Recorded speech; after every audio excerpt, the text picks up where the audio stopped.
Okay, welcome back, everybody. We have an after show for the biblical flood, local or global, that we just had on the Non-Sequitur show with Dr. Bowen and General Han Solo. I know a few people did have some questions they got later on that we weren't able to get in, so I apologize for that. We do want to keep it down to 90 minutes to 2 hours on these things, but maybe we can start addressing some of those questions here, and then we have, completely tangential, unrelated things that people want to talk about. So we got Milwaukee Atheist in here. We got Kyle. We got General Han Solo. We got Digital Hammurabi, which is Bowen and his wife, Dr. Bowen and his wife.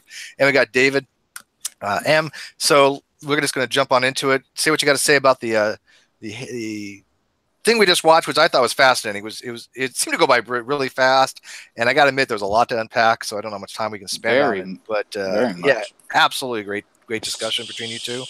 So what do you guys think about that? Start with the Milwaukee Atheist. I think he had a good thing a minute ago that he was going into. So I wanted to say that I absolutely loved the conversation because I'm writing a book, and in the course of studying for it, I have been doing a lot of reading on like Ugaritic texts and human migration and like the start of like how the ancient Israelites first became a thing and how the religion changed over time.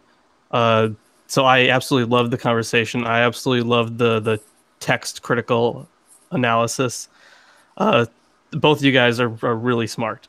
And I'm actually glad that it wasn't me doing this, because if I thought that, because I thought that the talk was going to be more of like, oh, was there a global flood or was there not? So since you guys are doing like from a theological perspective, I would not have had much to offer to that. I'm with you on that. Yeah. I would wait, you were the one that was. Yeah. Yeah. Ah, right. Okay. Well, it's nice to meet you. Yeah, you too. I've heard your name before, but I've never seen any of your stuff. You're a very well-educated guy. I really appreciated this whole thing. And you too, Josh, obviously. Oh, Josh, I don't know what you like, but yeah, it was absolutely wonderful talk. I'm just trying to get through some books on Ugaritic narratives. Like I'm reading, what is it, the pre-biblical narrative tradition, Simon Parker. Mm-hmm. That is the driest book I've ever fucking read. Do you guys notice the difference, though, between these types of discussions when you have two people that are very, very erudite and educated, and then you have the discussions on flat Earth? Now, granted, I kind of enjoy both. Okay, I am not going to sit here and put out this, narrative that I don't enjoy the shit shows. I do. Okay, but there is the shit shows are great. The shit shows are great. We got to have the shit shows. You got to have a balance. God bless you, people. I mean, if you want to put that level of stupidity out, I'm happy to mock it. I mean, look, am. I have to admit, I've searched around a number of times on G-Man, just looking for. Oh, I'm sorry. Just looking for more of him, making a fool out of himself. So, Why would you, Dr. Bowen? We will talk after. Let me ask you this: is there something wrong in your childhood? Are you just not happy in life? Have you heard of Marked by God, Dr. Bowen? Have you heard of the channel Marked by God? That is G-Man's sub-channel. So there are probably 40 videos freshly made. When G-Man goes on a tangent and he feels like it's a rant that he doesn't want to put on his main channel because it's too extreme for his main channel, he'll put it on Marked by God. So you're welcome. I see. I actually debated G-Man on his his presentation. How did that go? Yeah. Just last night, he was going on pretty good about how he's getting a lawyer and suing a whole bunch of people. Yeah, I as people know, I don't watch any of them anymore. I don't watch G-Man. I don't watch anybody from that side of the fence. I don't bother. But I am fascinated by it. And every so often somebody will say, "Hey, come check this out," and I'll watch a little bit. But whatever he does, I couldn't care. But I'll mock what he says occasionally. But nothing's changed. It's the same old diatribe. But I will stand out. Like I do stand by Kyle when he goes after somebody like Jade. Yeah, fuck him. I will definitely. Weird because he doubled down on that too. Oh yeah, but see, it's weird because he's fantastic when he's taking on the Hebrew Israelites. Like you get behind him, you want to root for him then. And when you see him out there going against, it's 1 against 40 people outside in the streets of New York City, and he's surrounded by all of them, you root for him because he's looks like he's doing something good. Was I not Yeah, he supportive of does. him on the BHIs? I have gone out of my way to support him on that. Say, you do a good job on this. Let's promote that side of your channel instead of your right. But he shoots himself in the idiotic foot. stuff, and he didn't want to do it. So he turns around and he does that crazy shit where he attacks people who are minding their own business, and it just undoes everything that he did, kind of before. It's sad in a way. It was so unprovoked too. I mean, Jay did absolutely nothing towards him. It was just, hey, I need somebody to fuck with. I'm going to pick, Jade, and go. And he went after her. And then, like Dave said, supposedly doubled down. But yes, about G-Man. Every so often we recap. People seem to think that all this channel is talking about G-Man. No, you got the wrong channel. But occasionally he does do something that is worth discussing. I don't care about the DMCA stuff. I think he doesn't have a clue what that even means. But yeah, it's irrelevant to me. The only thing I concern myself with G-Man is I've said that so long he has put forth the narrative that B17 is an alternative cure for cancer, he's not welcome to be around, because I think he's a death peddler, and I think he just extremely owes Mel an apology and now Jade as well, which obviously is never going to happen. But he's triggered now. Steve is triggered. Yeah. Yeah, no, he was flashing a stack of cash and saying he got all kinds of money. I heard that. I had somebody actually messaged. I saw something about that, and I didn't see it, but I guess he keeps like $1,000 around just so he can flash. What do you think the G and G-Man stands for, Steve? Oh, good grand. He's the grand man.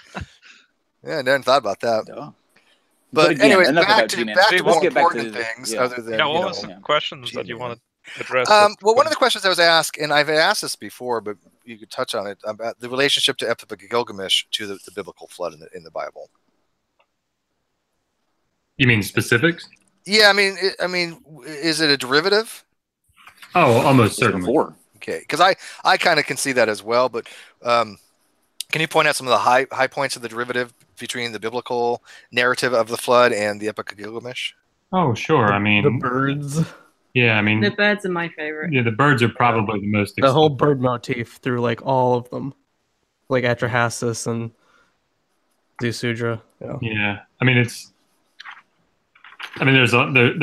an awful lot. Just I'm looking through my summary of it here.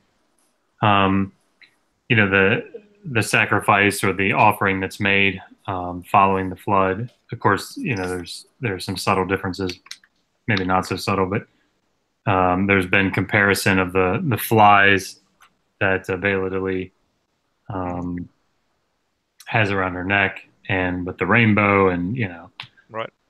But yeah, I mean, I don't think I would say that the flood stories are probably one of the stronger evidences for intertextuality between those texts. So yeah, the whole rainbow thing, that's something that not a lot of like your average churchgoer not even knows about.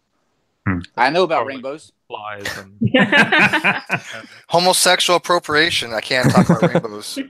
I already got condemned for using the word fabulous. So you cannot use the word fabulous, Steve. We have fabulous rainbows and glitter. Leave us alone. And apparently the rainbow, like, correct me if I'm wrong, but the rainbow is more so of much that was up in the sky.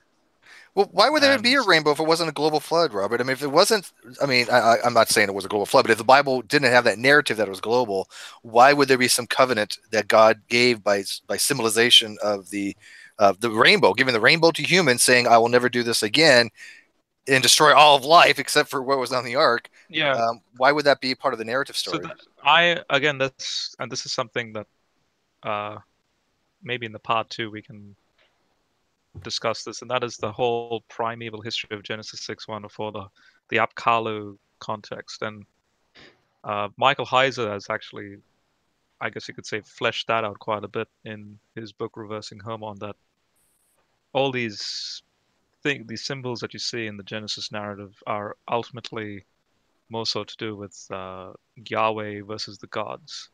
And so therefore the rainbow would be associated with some form of, like, instead of, and I think even Walter makes this argument that it's not a rainbow, literally. It's more like a bow because as you see, made out of primary colors that are from light passing through refractive index but it doesn't of mention water. We're not going to call that a mention- rainbow though, but it's it a doesn't rainbow. mention colors per You don't se. believe in colors, Steve. Yeah, I don't believe in colors, so rainbows are interesting. It's literally like Colors a bow and and arrow triangles. sort of thing. Yeah. Well, rainbows are an arc, but arcs don't exist either. So yeah, What I should have mentioned in our discussion, Actually, arcs what do, I should have sort of. got into more is the materials used for the ark. The three Hebrew words are associated with reed crafting material, like a reed hut they'll break down and remake. And I was looking at the practice of marsh Arabs, and this goes back even into the Qumran community and beyond. They practice, those who live in swamp-like regions, they work with reed structures that float, and it's likely that the ark was nothing but a reed boat, not Ken Ham's ark, a long shot. Not his version. Although surprise there. I do love Ken Ham's ark because he spent so much resources and time and money that he poured into this, but he's like, oh yeah, an old guy and his 7 family members could build this like no problem. Yeah. But it has dinosaurs on it. That's the thing. It has dinosaurs on it. I think you can kind of come across as serious to a point with the ark, but once you put there's a dinosaur Colosseum scene in there. I mean, come on. Just to clarify to Dr. Bowen, is that have you heard that before? There's Akkadian loanwords with respect to the reed-like structure of the ark. No, I mean I haven't. No, I haven't looked at the. Okay. Yeah, but it wouldn't surprise me. Yeah. And I guess that would go more. I feel like that would lend more support to this idea that this isn't. They're not looking to speak in a scientific way concerning how would the structure hold X number of animals or people and float in this type of environment any more than they would ask when Enki creates using dirt from under his fingernail. What kind of dirt is it? And those aren't. I don't think those are questions that they'd be asking. Yeah, I just sent you a citation that you can look Oh, at nice. Thank you. I'd like to talk about this Zechariah Sitchin thing. Oh, please do. Oh boy. So how did you get? Because I don't believe what he says, but I find him fascinating. But so how did you get on to doing an episode on this? So someone left a comment on one of our YouTube videos asking about a specific cylinder seal, and then later asking if we could look into Stitchin's claims. So I know of Sitchin. I've not actually read his stuff, so I went to the trusty friend that is Wikipedia and refreshed my memory, and then got very concerned for the state of humanity.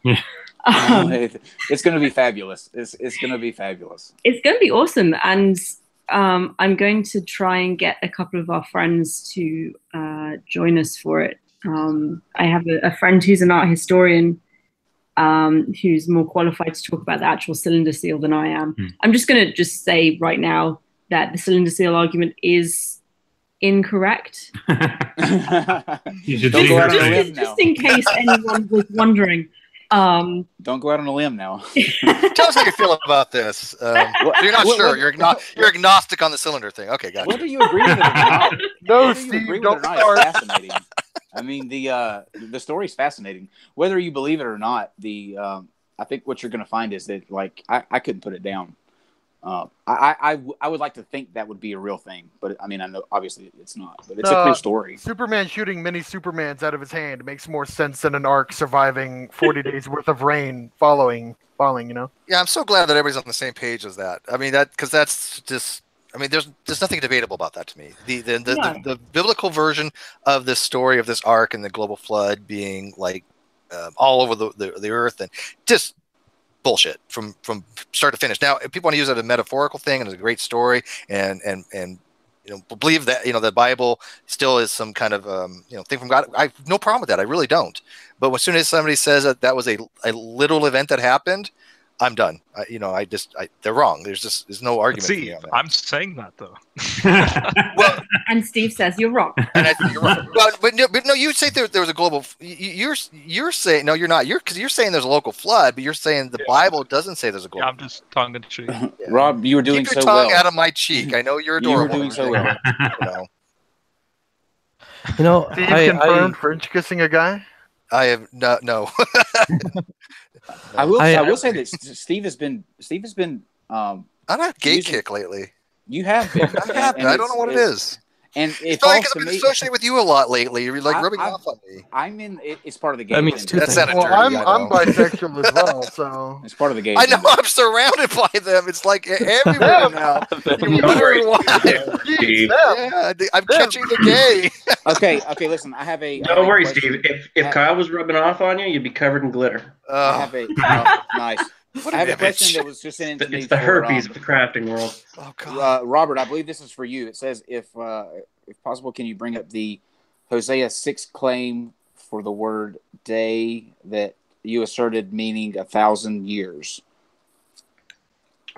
Yeah. Let me just load it up.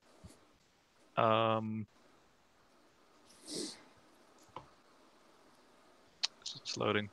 So I think it's in verse 2 or 3. Let me just bring it up. I like your haircut, by the way, General. I need a haircut. How much product do you have? It's not product. It's just my hair. I thought that was from you hanging upside down because of the flat Earth. I thought. I'm telling you, he's strapped into his chair. Well, yeah, I surf a lot, so. Yeah. Yeah, everybody, he's actually hanging upside down, and the window and the bed is actually green screen. So, yeah. It's gravity. We're all shields. Dr. Bowen already gave us away. Yeah. I really shouldn't have said that because somebody will hang on to it. No. Let me share my screen. Oh, we're going to get all sciencey, aren't we? Yeah. So, that's my cue, guys. It's been fun. Yeah. So, you guys see this? Yeah. Yes. Yeah. So this is Hosea 6, verse 2. After 2, this is with respect to Israel. This became in what's known as Pesher exegesis, like the Qumran community, and then ultimately the Christians and all that. They took this to be all about Israel as a corporate entity.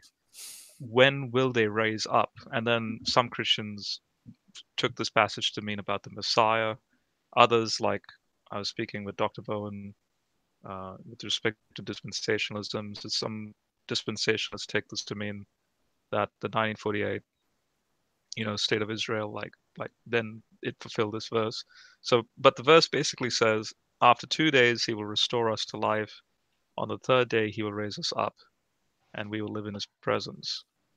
And so the question is, and when you look at like ancient Jews, how they interpret this, everyone, whether you're a dispensationalist or you're a first century Christian, or if you're a Qumran person and a Essene,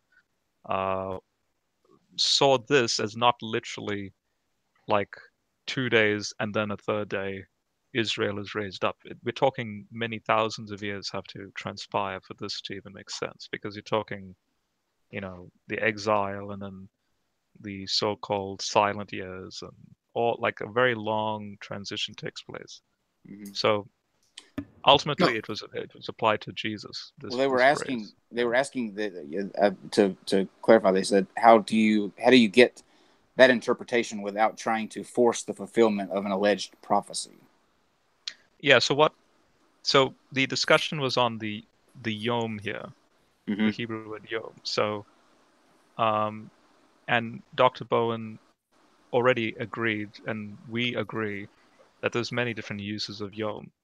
What I wanted to do was bring this particular point up because people like Gleason Archer, Walter Kaiser, Bruce, like those who hold to a local flood, usually bring up, or not just a local flood, actually, more like we were talking about Genesis 1, the days in Genesis 1, that if you have a number and a day, a number with the word yom, that here's an example where this is not 24-hour periods with respect to Israel. This is speaking about vast periods of time.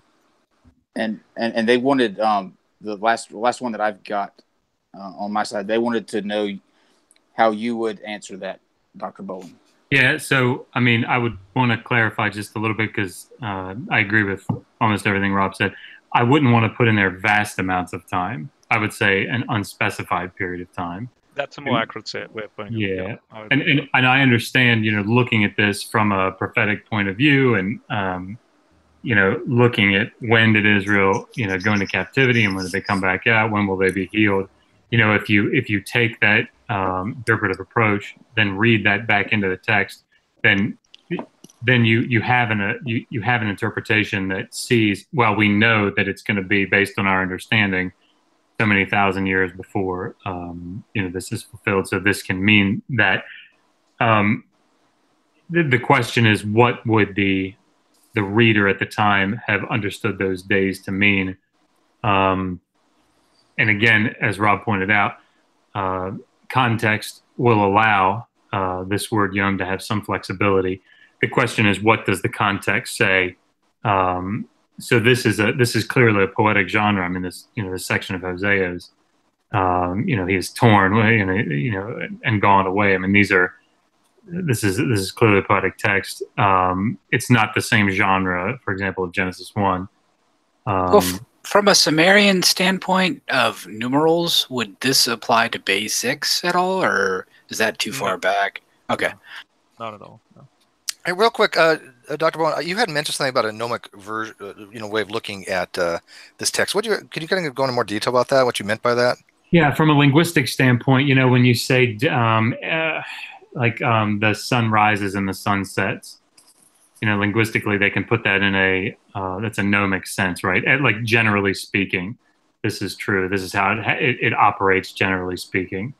So when we talk about the waters there, the waters, as a rule, I guess might be a different way to say that, don't go back over the shore.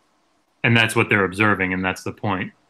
So, like, these parallel ideas, let me just pull it up on my...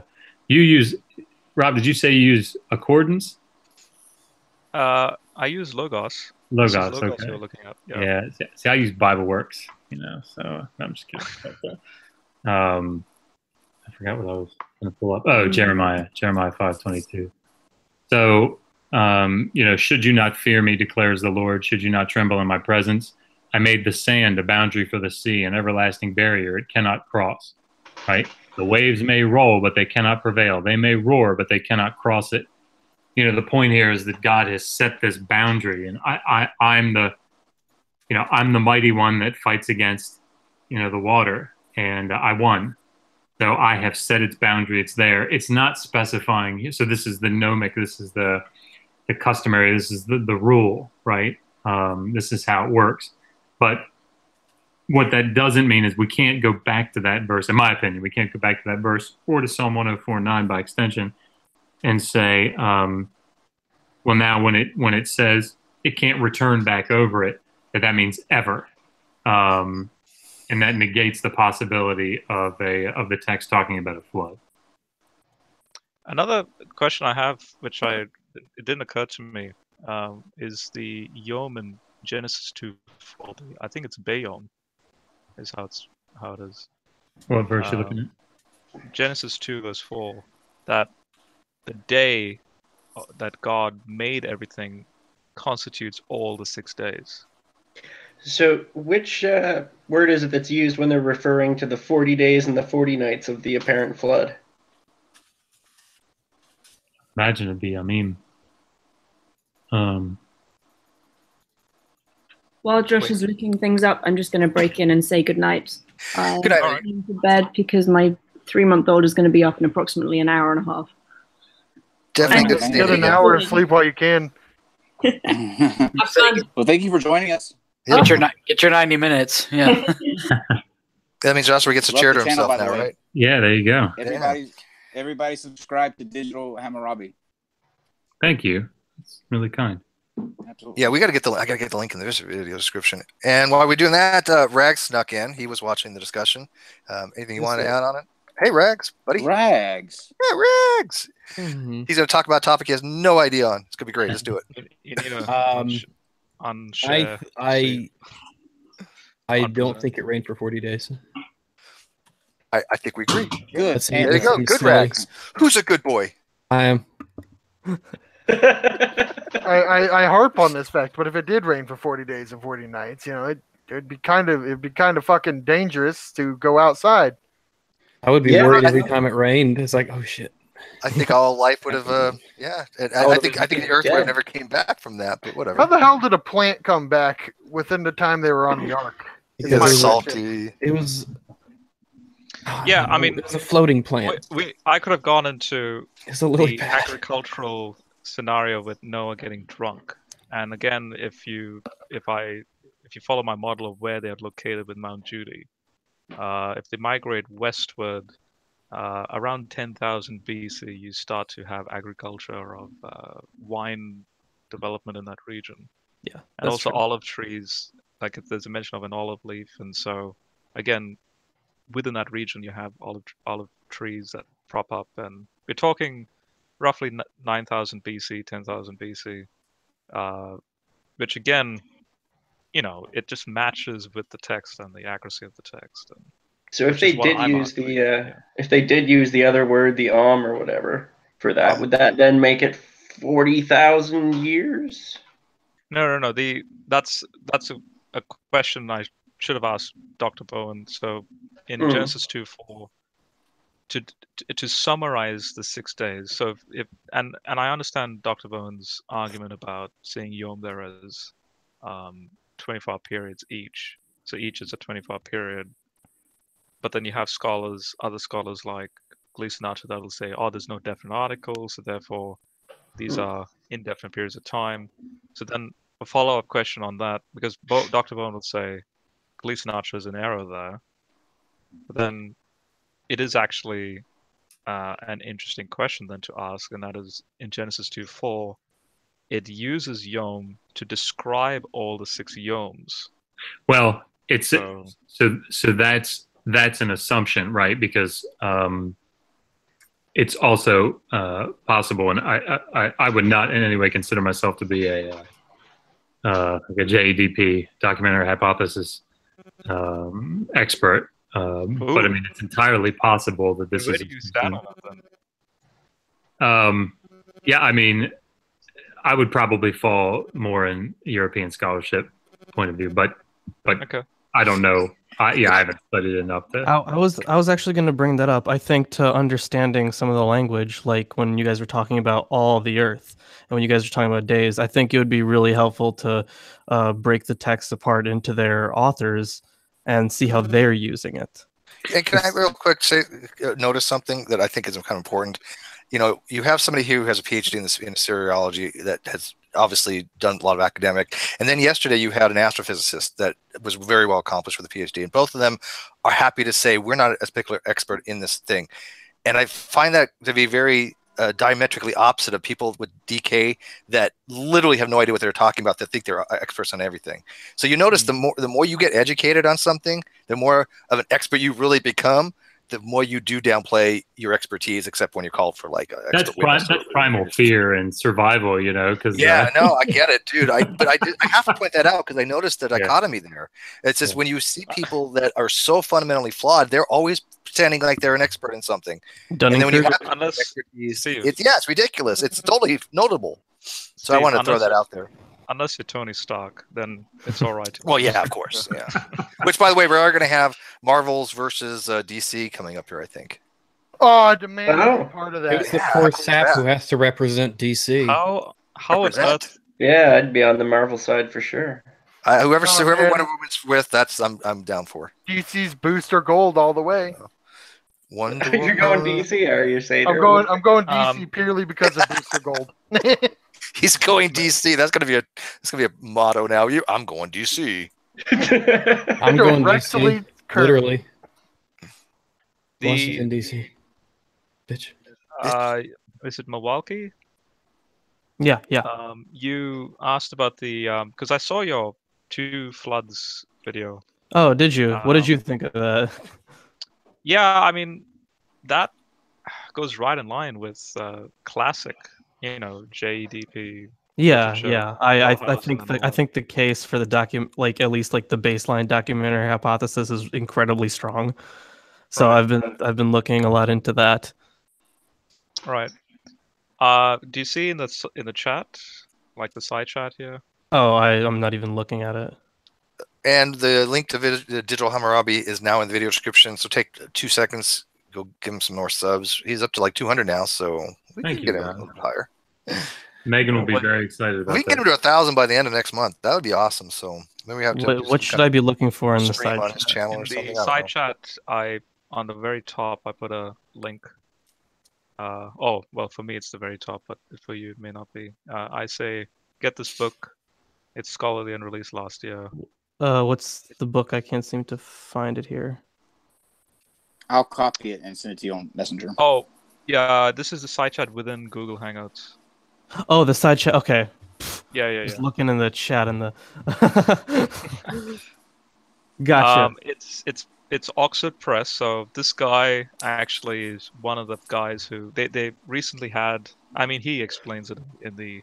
In fact, what I'll do is you may have to buy it, so I'll give you the PDF.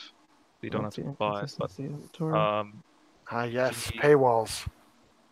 He went into a massive consortium that happened, I think, in 2013, and they are having to completely revamp the whole JDP perspective. And there's a last chapter in that book where he specifically hones in on the Genesis 6 to 9, the 2 sources that you were presenting. And interestingly, there's a few things he brings up that showcase that it could actually be a single memory. It could be a single source that then becomes like a split for the sake of elaborate, like kind of like the Gospels, the New Testament Gospels. You have, say, radically, like say Mark and John. They're radically different. Yeah. And yet they can both be complementary if you hold to a quote unquote Q source ultimately. Right. I think it's possible, but I'm not fully convinced on a Q source. But it's not with respect to the New Testament. Oh, you mean with respect to the Genesis or the New Testament? Oh no, I was talking about the New Testament. Yeah, so Mark Goodacre, I'm sure you're familiar with.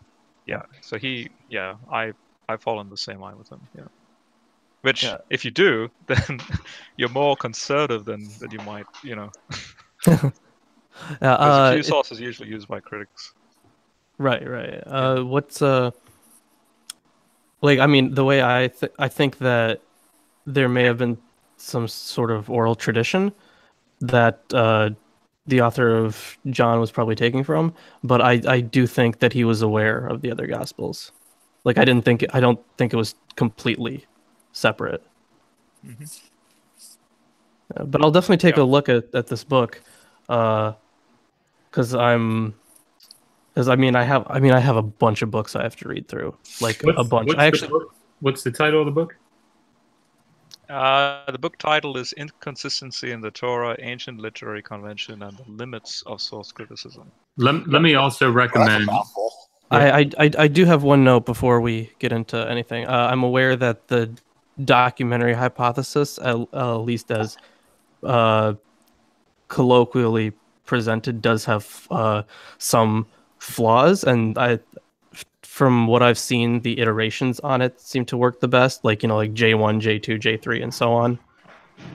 But I'll definitely take a look at this. Milwaukee, let me recommend another book to you. Okay, awesome. And it's called A Farewell to the Yahwist. Oh, I already have that. Yeah. You have that. Okay. Yeah. So the reason that's so critical, and I don't mean to use that word as a pun or anything, but the reason that it's so important is you may know this then. I got that joke.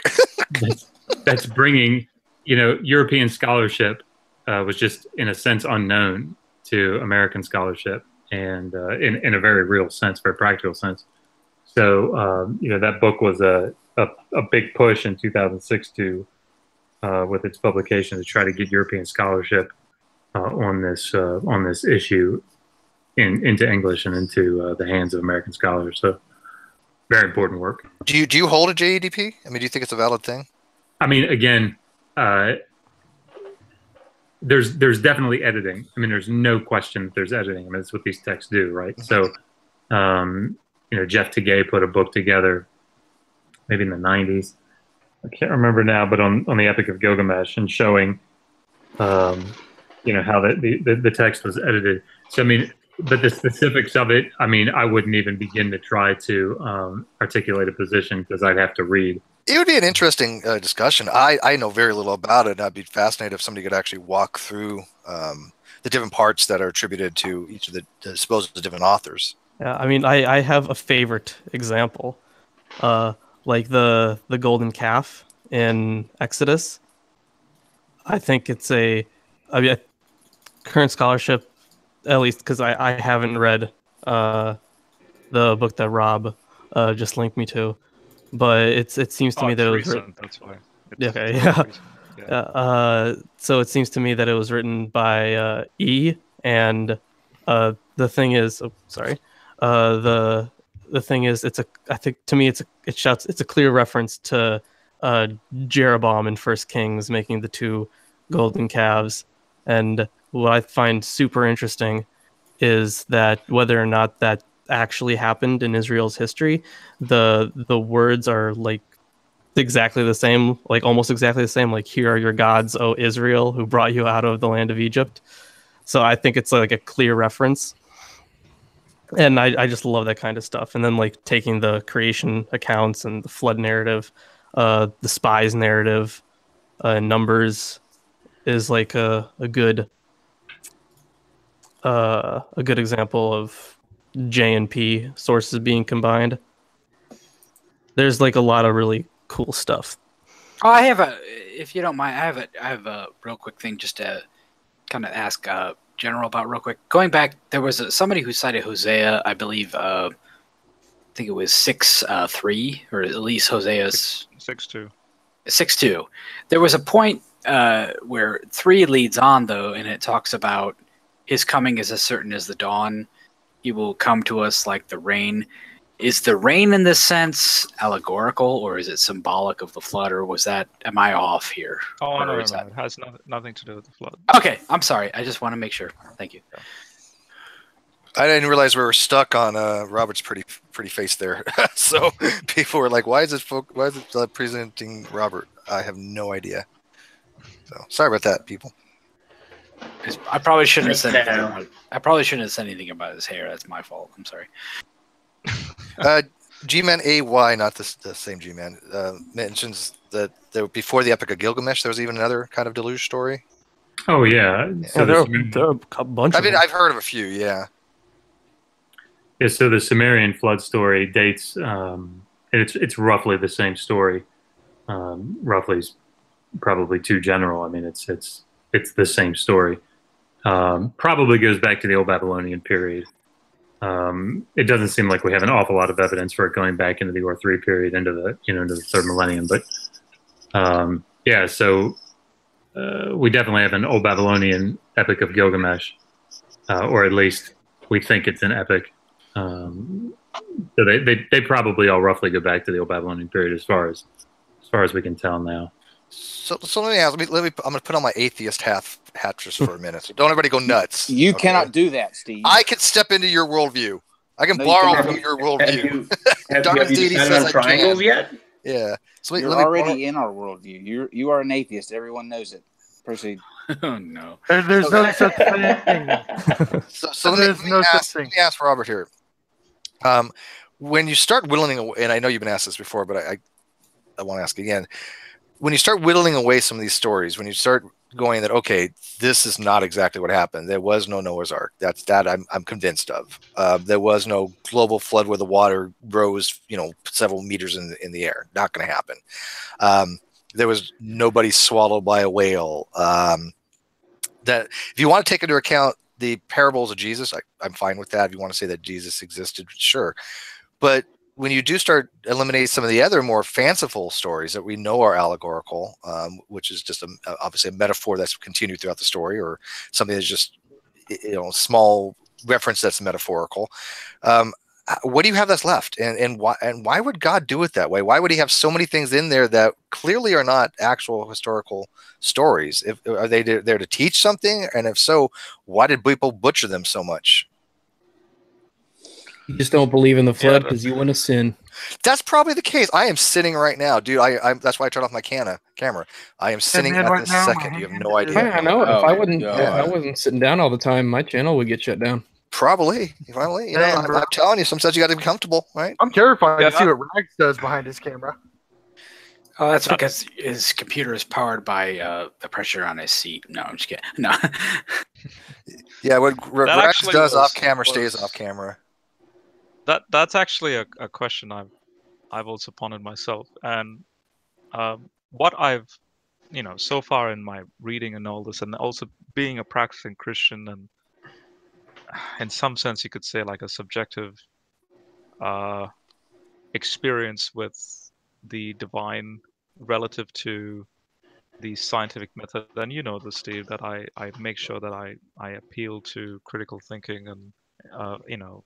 Oh yeah, I never want to give the impression otherwise. You are one of the most best critical thinkers. I think you're a genius. I think I know your work and I know your caliber. And yeah, dude, you're smart. Let's put it that way. That's why I think it's this question is really tailored to you of how you go about doing it. I second that. He's really good. Yeah. Well, I think so. Yeah. I don't, and so therefore I don't have any problem reading the Bible as a novel, or as I wouldn't really use the word fiction, but sort of as a like narrative. As a narrative. And why I say this is because, I mean, think about it. And I've told Christians this as well, because it's kind of like a light bulb moment for them, that they don't seem to realize the most obvious fact, and that is the Bible in its completed form that we have today, depending on which canon you hold to as well, did not even exist, say at the time of Abraham or at the time of David, or, you know, let's just say these people actually did exist in those time frames. For example, Abraham would not have had the Psalms to read from. And so therefore, let's say we were living at the time and we, you know, if we had, say, a church gathering and let's do a Bible study, no one would be thinking of, oh, you know, this theological statement here relates to Revelation, you know, 2:3 or something, because this text didn't exist. So then the question is, how did they go about their everyday lives and have their religious, and how did they practice their religion? And so I think the clearest example is given by Jesus himself in Luke 4, where he uses Naaman as a pagan that comes from a totally non-Israelite context. He's a Gentile, and he gets healed in the Jordan River, goes away with dirt in his hand. He takes dirt from the location because in that ancient thinking, cosmic territory was associated with the gods. So in this case, Yahweh is associated with the territory that Elisha's in. And so therefore, when he goes back, notice that Elisha doesn't say, oh, you need to take a Bible with you, you know, and you need to and learn all these doctrines that then later on the church, you know, props up, like the Trinity and so on. Literally, his Bible is the dirt. Like when he goes back home, and if he wants to remind himself about this supernatural event that this experience he had with God, this dirt is all he needs. So therefore, the biblical text then, when I see, like when Dr. Bowen mentioned about the tampering, and I agree, there's tampering. Then on the extreme side, you see scholars, critical scholars from the Wellhausen tradition that want to overemphasize, in my opinion, such a tampering that therefore we can't trust anything in it. So therefore, I'm saying the text does have legitimate history in it. The text is human. I'm not going to put like what I told Dr. Bowen, like a mechanical divine sort of inspiration, like like the Quran, because the moment you say that, now you're calling God an incompetent God, because there's so much in some sense errors, like anachronisms and so on, that appear throughout the text. And the editorial tampering seems to go against that mechanical notion of inspiration.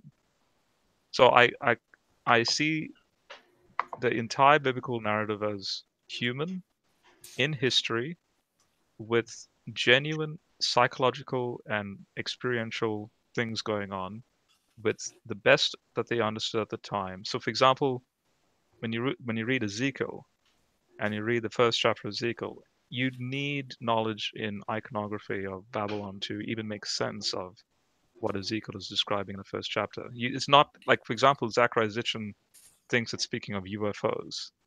That's nonsense. And so then when you mash it all together, from what I've seen, it ultimately, and ironically, and coincidentally, to speak out, outside the Christian perspective, it all points to Jesus. And that's where it comes down to. So I don't know. I hope that helps, that answer. Yeah, I mean, I'm not trying to say that because those certain things are not true that you should dismiss all the Bible. That's not my argument. I obviously think there's historical things to it, and it might even be some testament to God or even to Christ. Who knows? But again, though, it's very difficult to say we're going to excise these portions that we know are not true and kind of whittle it down when somebody's taking that book as the testament of this deity that wants to put forth this narrative that he exists. It's hard to reconcile that. But you ever think maybe he shouldn't have used the book? No, he should have used DVDs like AOL. I mean, they're everywhere. You see, I mean, he could just come and say hi today. The news would report the hell out of that. Like, fuck. Every camera in the world would be on him. He's busy. To be fair, that maybe this was his first universe. I can understand. No one gets it perfect the first time. He just abandoned us. I'll get a new snow globe. Be right back. Well, here's the real question. If Jesus was in the Marvel or the DC universe, which universe would he be in? Thanos would stomp his ass. What is happening to us? Odin would stomp DC because he's no fun at all. You see, Steve, that question you ask presupposes that the Bible or Christian theology in the early church argued for this mechanical form of inspiration, that God literally dumped knowledge, like zapped, say, as Isaiah or anyone with knowledge that, then the next thing they notice is, oh, look, there's this book on the table, and I wonder what this is. And no, that's not what. Well, wasn't it supposed to be inspired by the Holy Ghost, though? I mean, that's why there's so many people that think there's inerrancy there.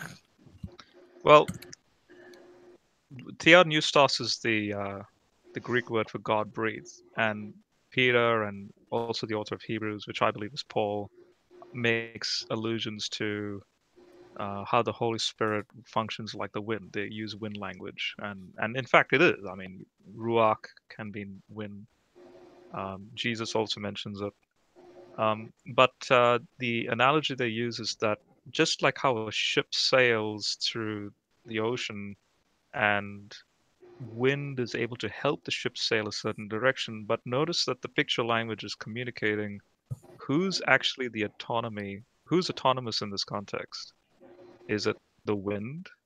As in, is the wind the only sovereign thing that's why the ship moves that direction? Or is it because the captain of the boat is able to direct out of his own will a certain direction, and the wind, just you could call this providence, it provides just enough force to, at that particular moment in time, to go at a particular direction.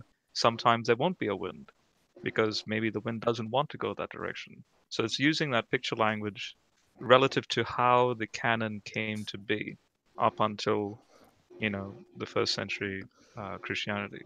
And in my opinion, if you see it that way, again, this comes back to coincidences, that it's either remarkably lucky that the text became the way it did, or there's some form of peculiar spookiness, like a divine spookiness that's involved with the way things just fall into place when people hand down manuscripts and copy and edit and so on. Well, Mark, go ahead, and you and then Jadas kind of respond to that from your perspectives. I mean, my thoughts on this is: have you guys ever read Lee Martin MacDonald's The Biblical Canon? No, I have not. Okay. Well, he demonstrates that in, like, for example, in Josephus's day, Josephus, when he's listing his canon, not like his Hebrew Bible, obviously, when he's listing off the books in his canon, he makes sure to say, like, these are perfect. They were transcribed perfectly. It was absolutely nothing wrong with them. And then later, I think it's Tertullian. I think he was the one. I could be wrong. He was criticizing Marcion because Marcion, I mean, among many criticisms, he was criticizing him because he didn't use apostolic texts. He was using just like his redacted form of Luke. And Luke wasn't like one of the 12. So at least by the 2nd century, this apostolic authorship was really important. And to me, that kind of speaks of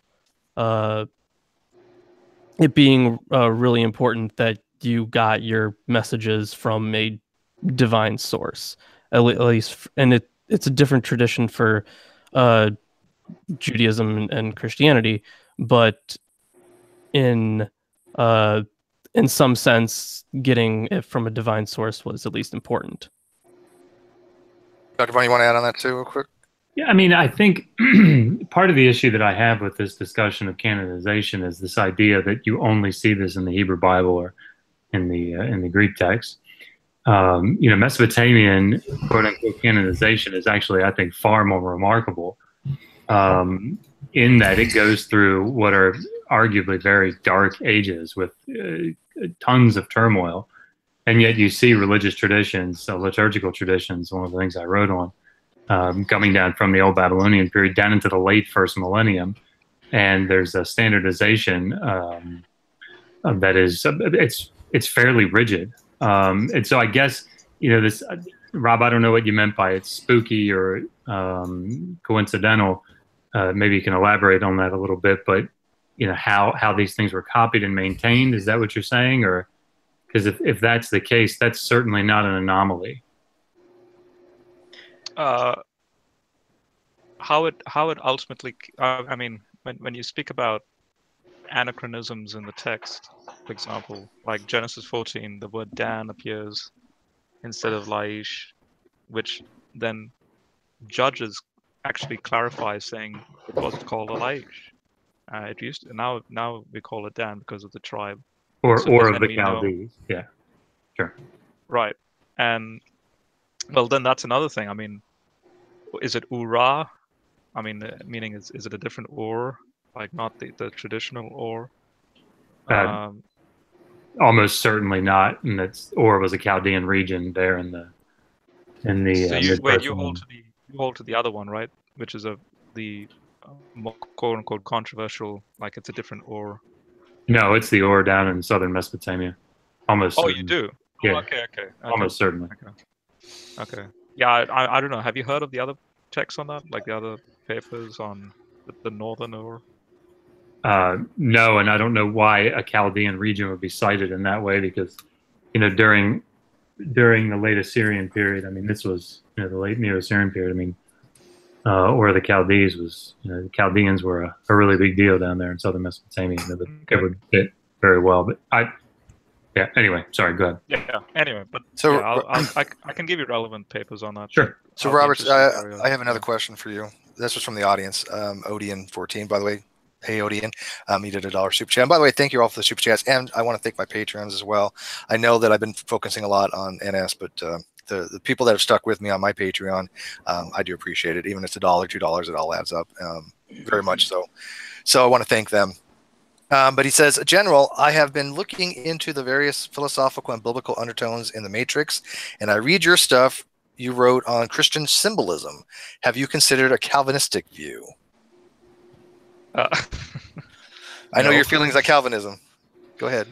But yeah, in fact, wow, I think that's a really cool segue, I guess.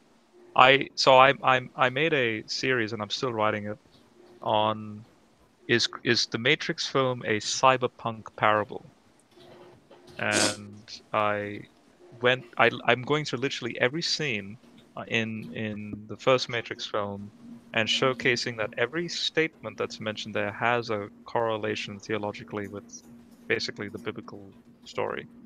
You should you should have, like, if you turn this into a video, you should definitely have it in like the game theorists style. Right.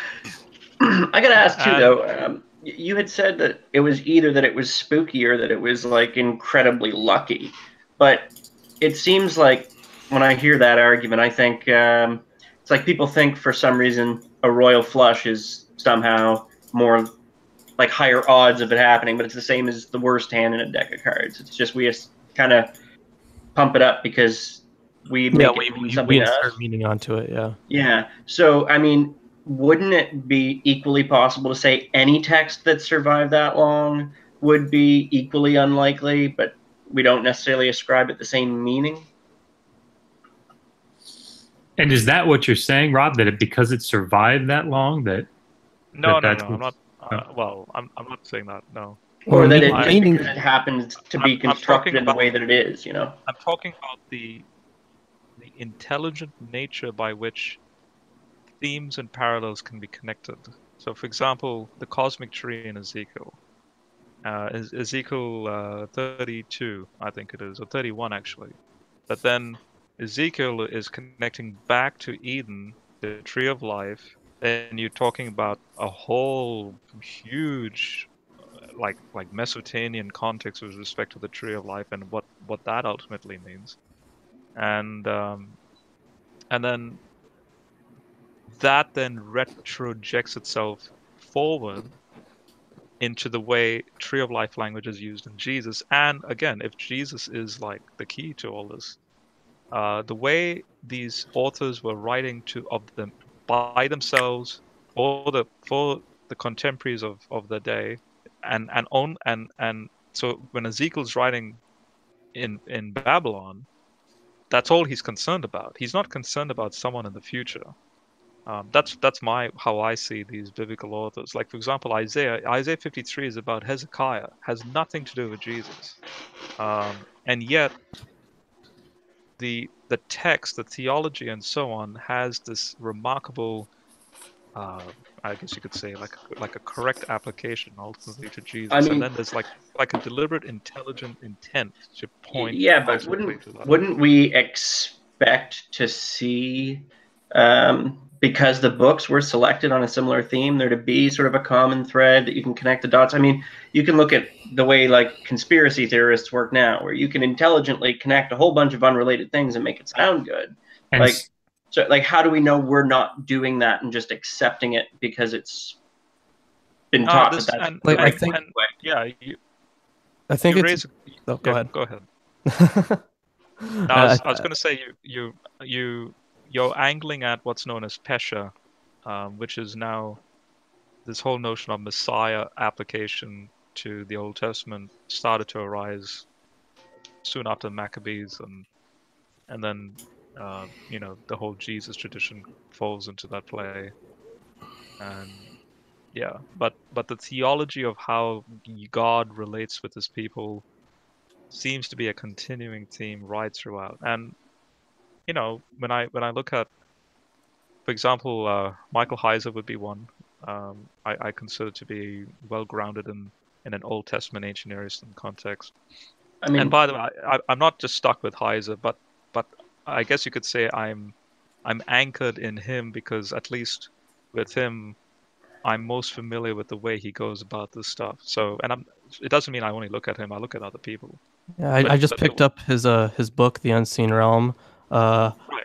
One of my scholar friends told me that like he's the friend of mine, he said, like, he's an atheist too, but he said that the notes and the sources are really good. So he told me to pick it up for that. Yeah, but you see, Heizer.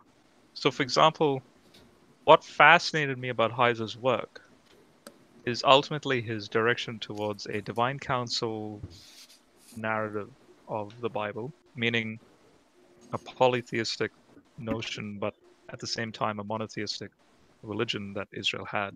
It doesn't deny the other gods.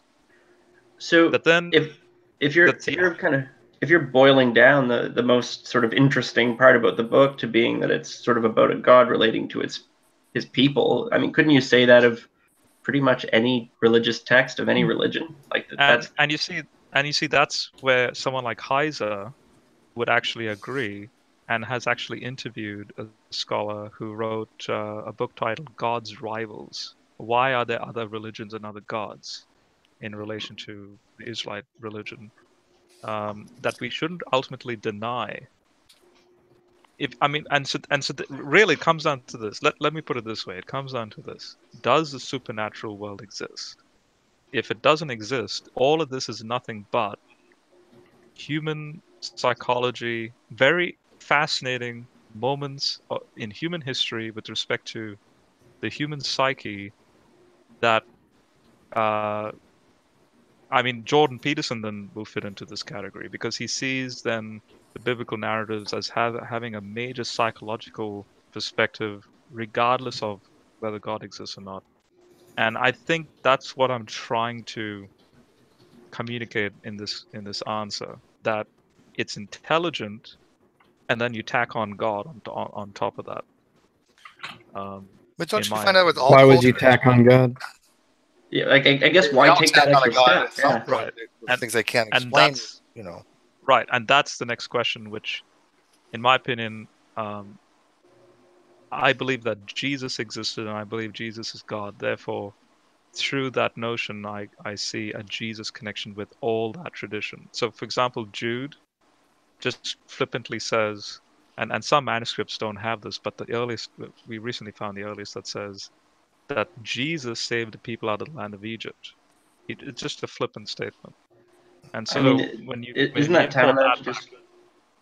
Sorry. I mean, isn't that basically the same when you boil it down to that point, though, as saying, "Well, I've got my favorite team, and that's who I'm rooting for." Like how do you? No, not really. I mean, you can see this as a model of reality, like you can see it in a dry way, and just go, yeah. Isn't it interesting that the whole Eden narrative of a divine council with God dwelling with his imago Dei, he wants this relationship, and then it culminates in the book of Revelation in exactly that way. But the mechanism to get there is Jesus.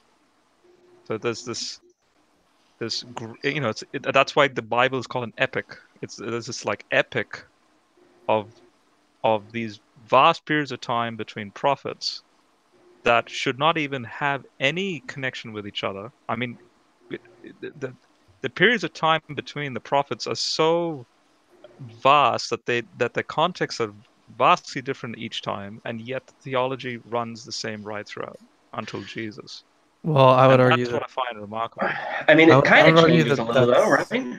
I mean, I would argue that that's kind of a result of Second Temple and apocalyptic Judaism, and then the whole Jesus thing kind of was birthed out of that. I mean, I would just say it's for me. To me, it just seems like it's human nature to take things that are popular and keep reworking them. I mean, we're still coming up with new stories of King Arthur and whatnot, and fictionalizing different versions of things that have been around for like a huge period of time. I guess I just don't see why you couldn't have a similar situation. You have some stories, they're popular, they're passed on, so they're going to have a common thread, and they're going to get tweaked up until the point that they're sort of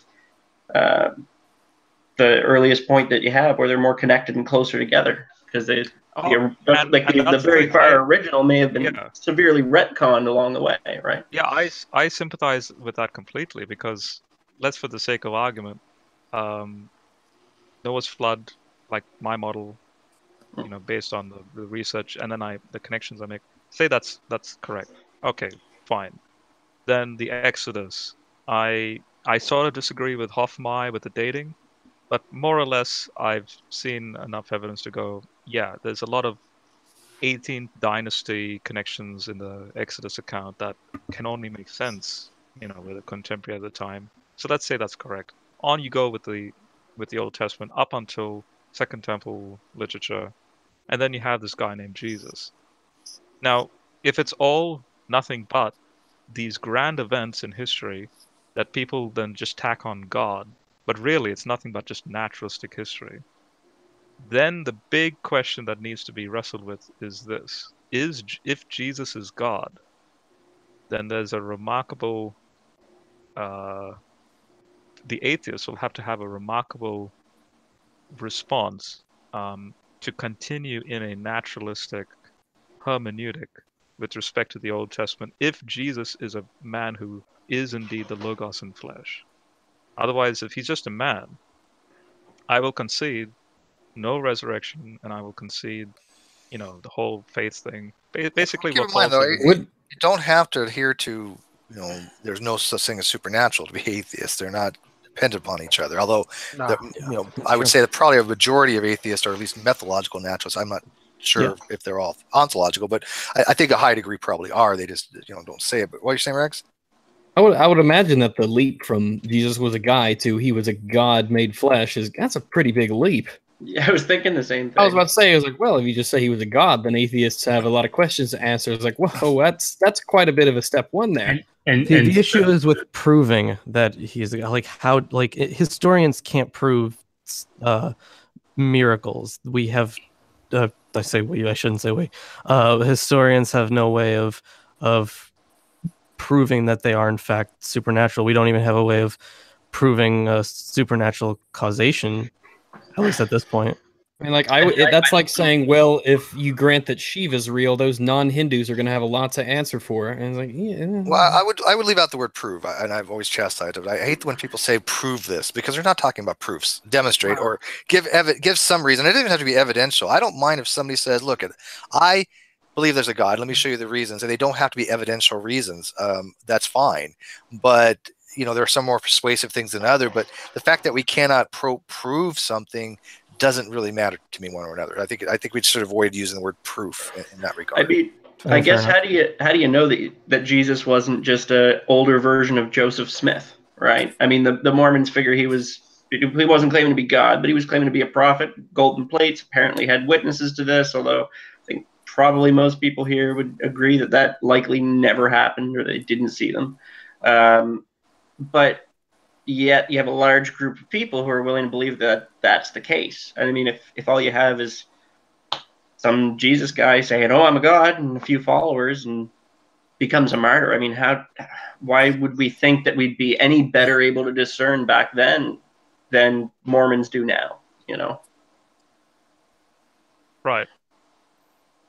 Oh, that's a fair question. I mean, as somebody who used to be Mormon, I know it's. I was never a big fan of the whole Joseph Smith thing to begin with, even when I was Mormon. And honestly, I never really even got the whole sensation of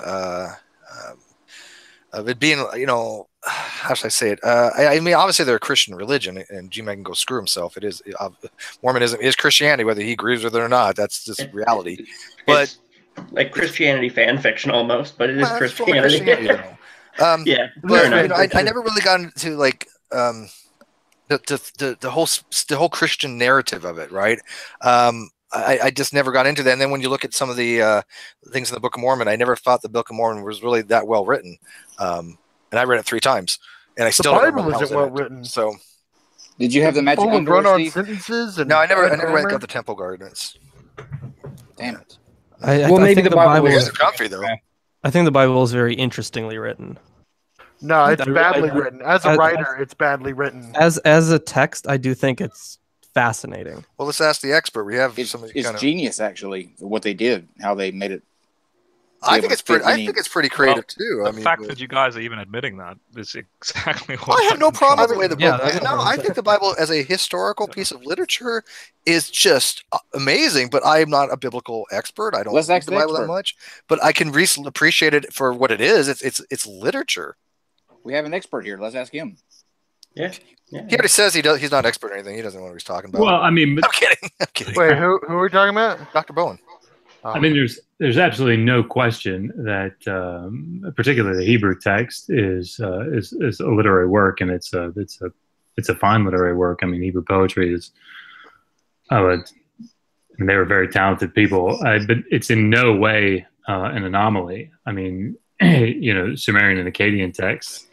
I mean, the Agushaya hymn, for example, or looking at something like Anana's Descent to the Sumerian version, and then coming down later in the Akkadian version.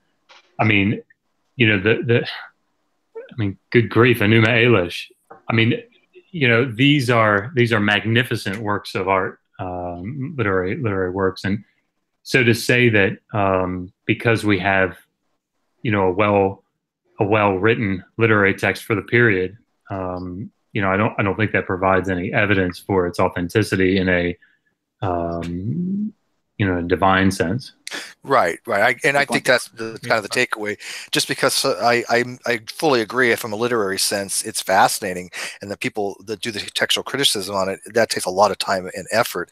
It doesn't necessarily lend to any divinity of it, though. And you think about just one more thing. If you guys read through the 50 names of Marduk there at the end of Enuma Elish, you'll see I'm sure there's a commentary. Foster's probably got a commentary on it, but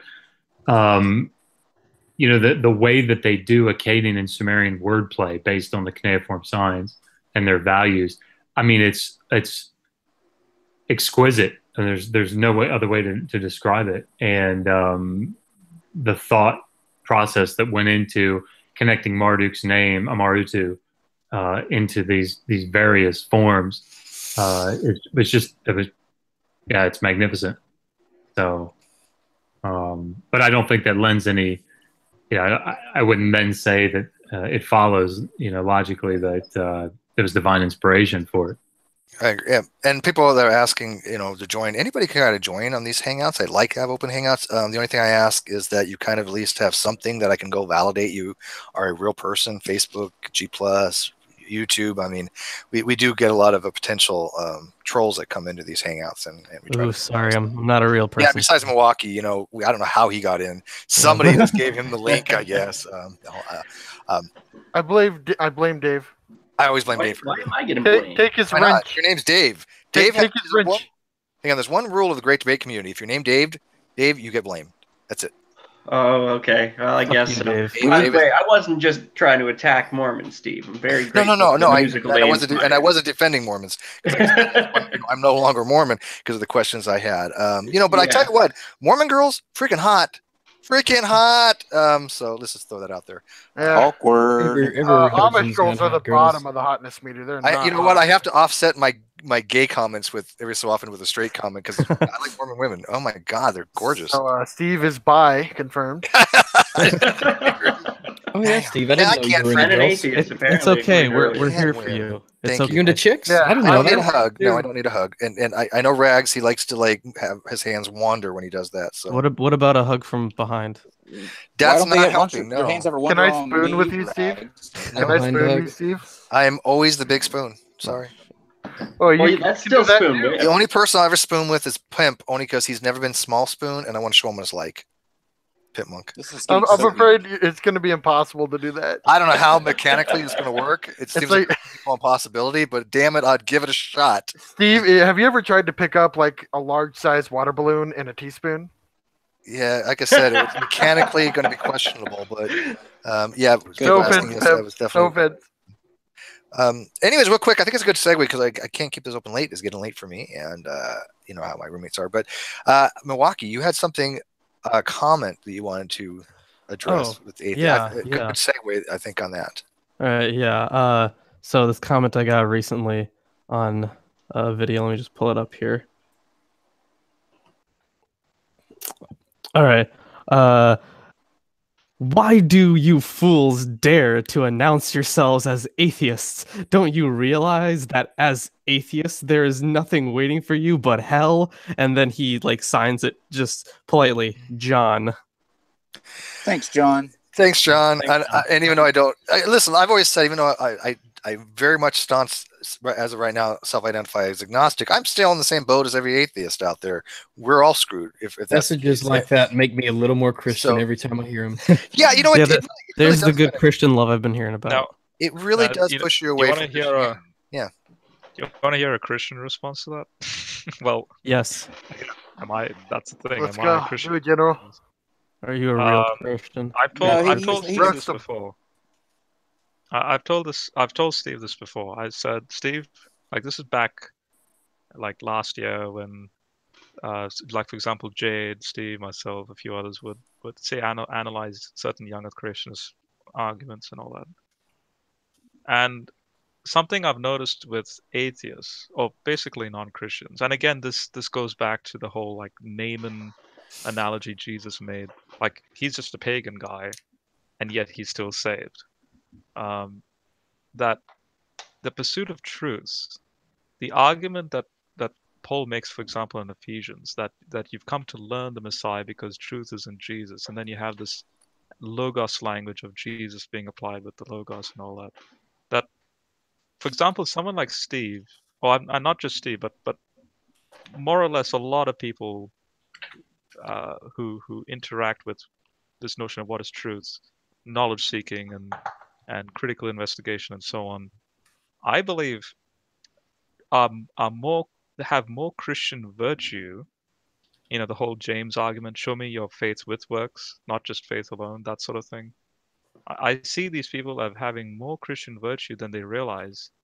And therefore, in that sense, I believe that those particular people will actually end up in some form of salvific relationship than those who, as Jesus says, get behind me or depart from me, you who work iniquity, because I never knew you. Even though those people claim to have, like they claim, like I did this and I did that, but the ultimate, the Christian gospel is all about what Jesus has done for us, and then how we relate with that, regardless of your knowledge base or the psychological base of how you relate with that. So you could be a person in the Amazon, and at the same time you could be a person in first world country that knows Greek and the New Testament, and then there's that variance of how God works with that. And I firmly believe people like yourself that drive after truth, you're actually putting a smile on Jesus more than you realize. That's what I believe. That's what I gather from the Why Bible. must you be so charming? I know it's so fascinating to me when I see atheists and Christians that's so like kumbaya. It's just I love it. It's great, guys. Well, you can tell when he's talking that he'll stop and he'll think about what the fuck he's saying. Because he's not an idiot. Yeah, I can tell you think. I don't think. Can you tell?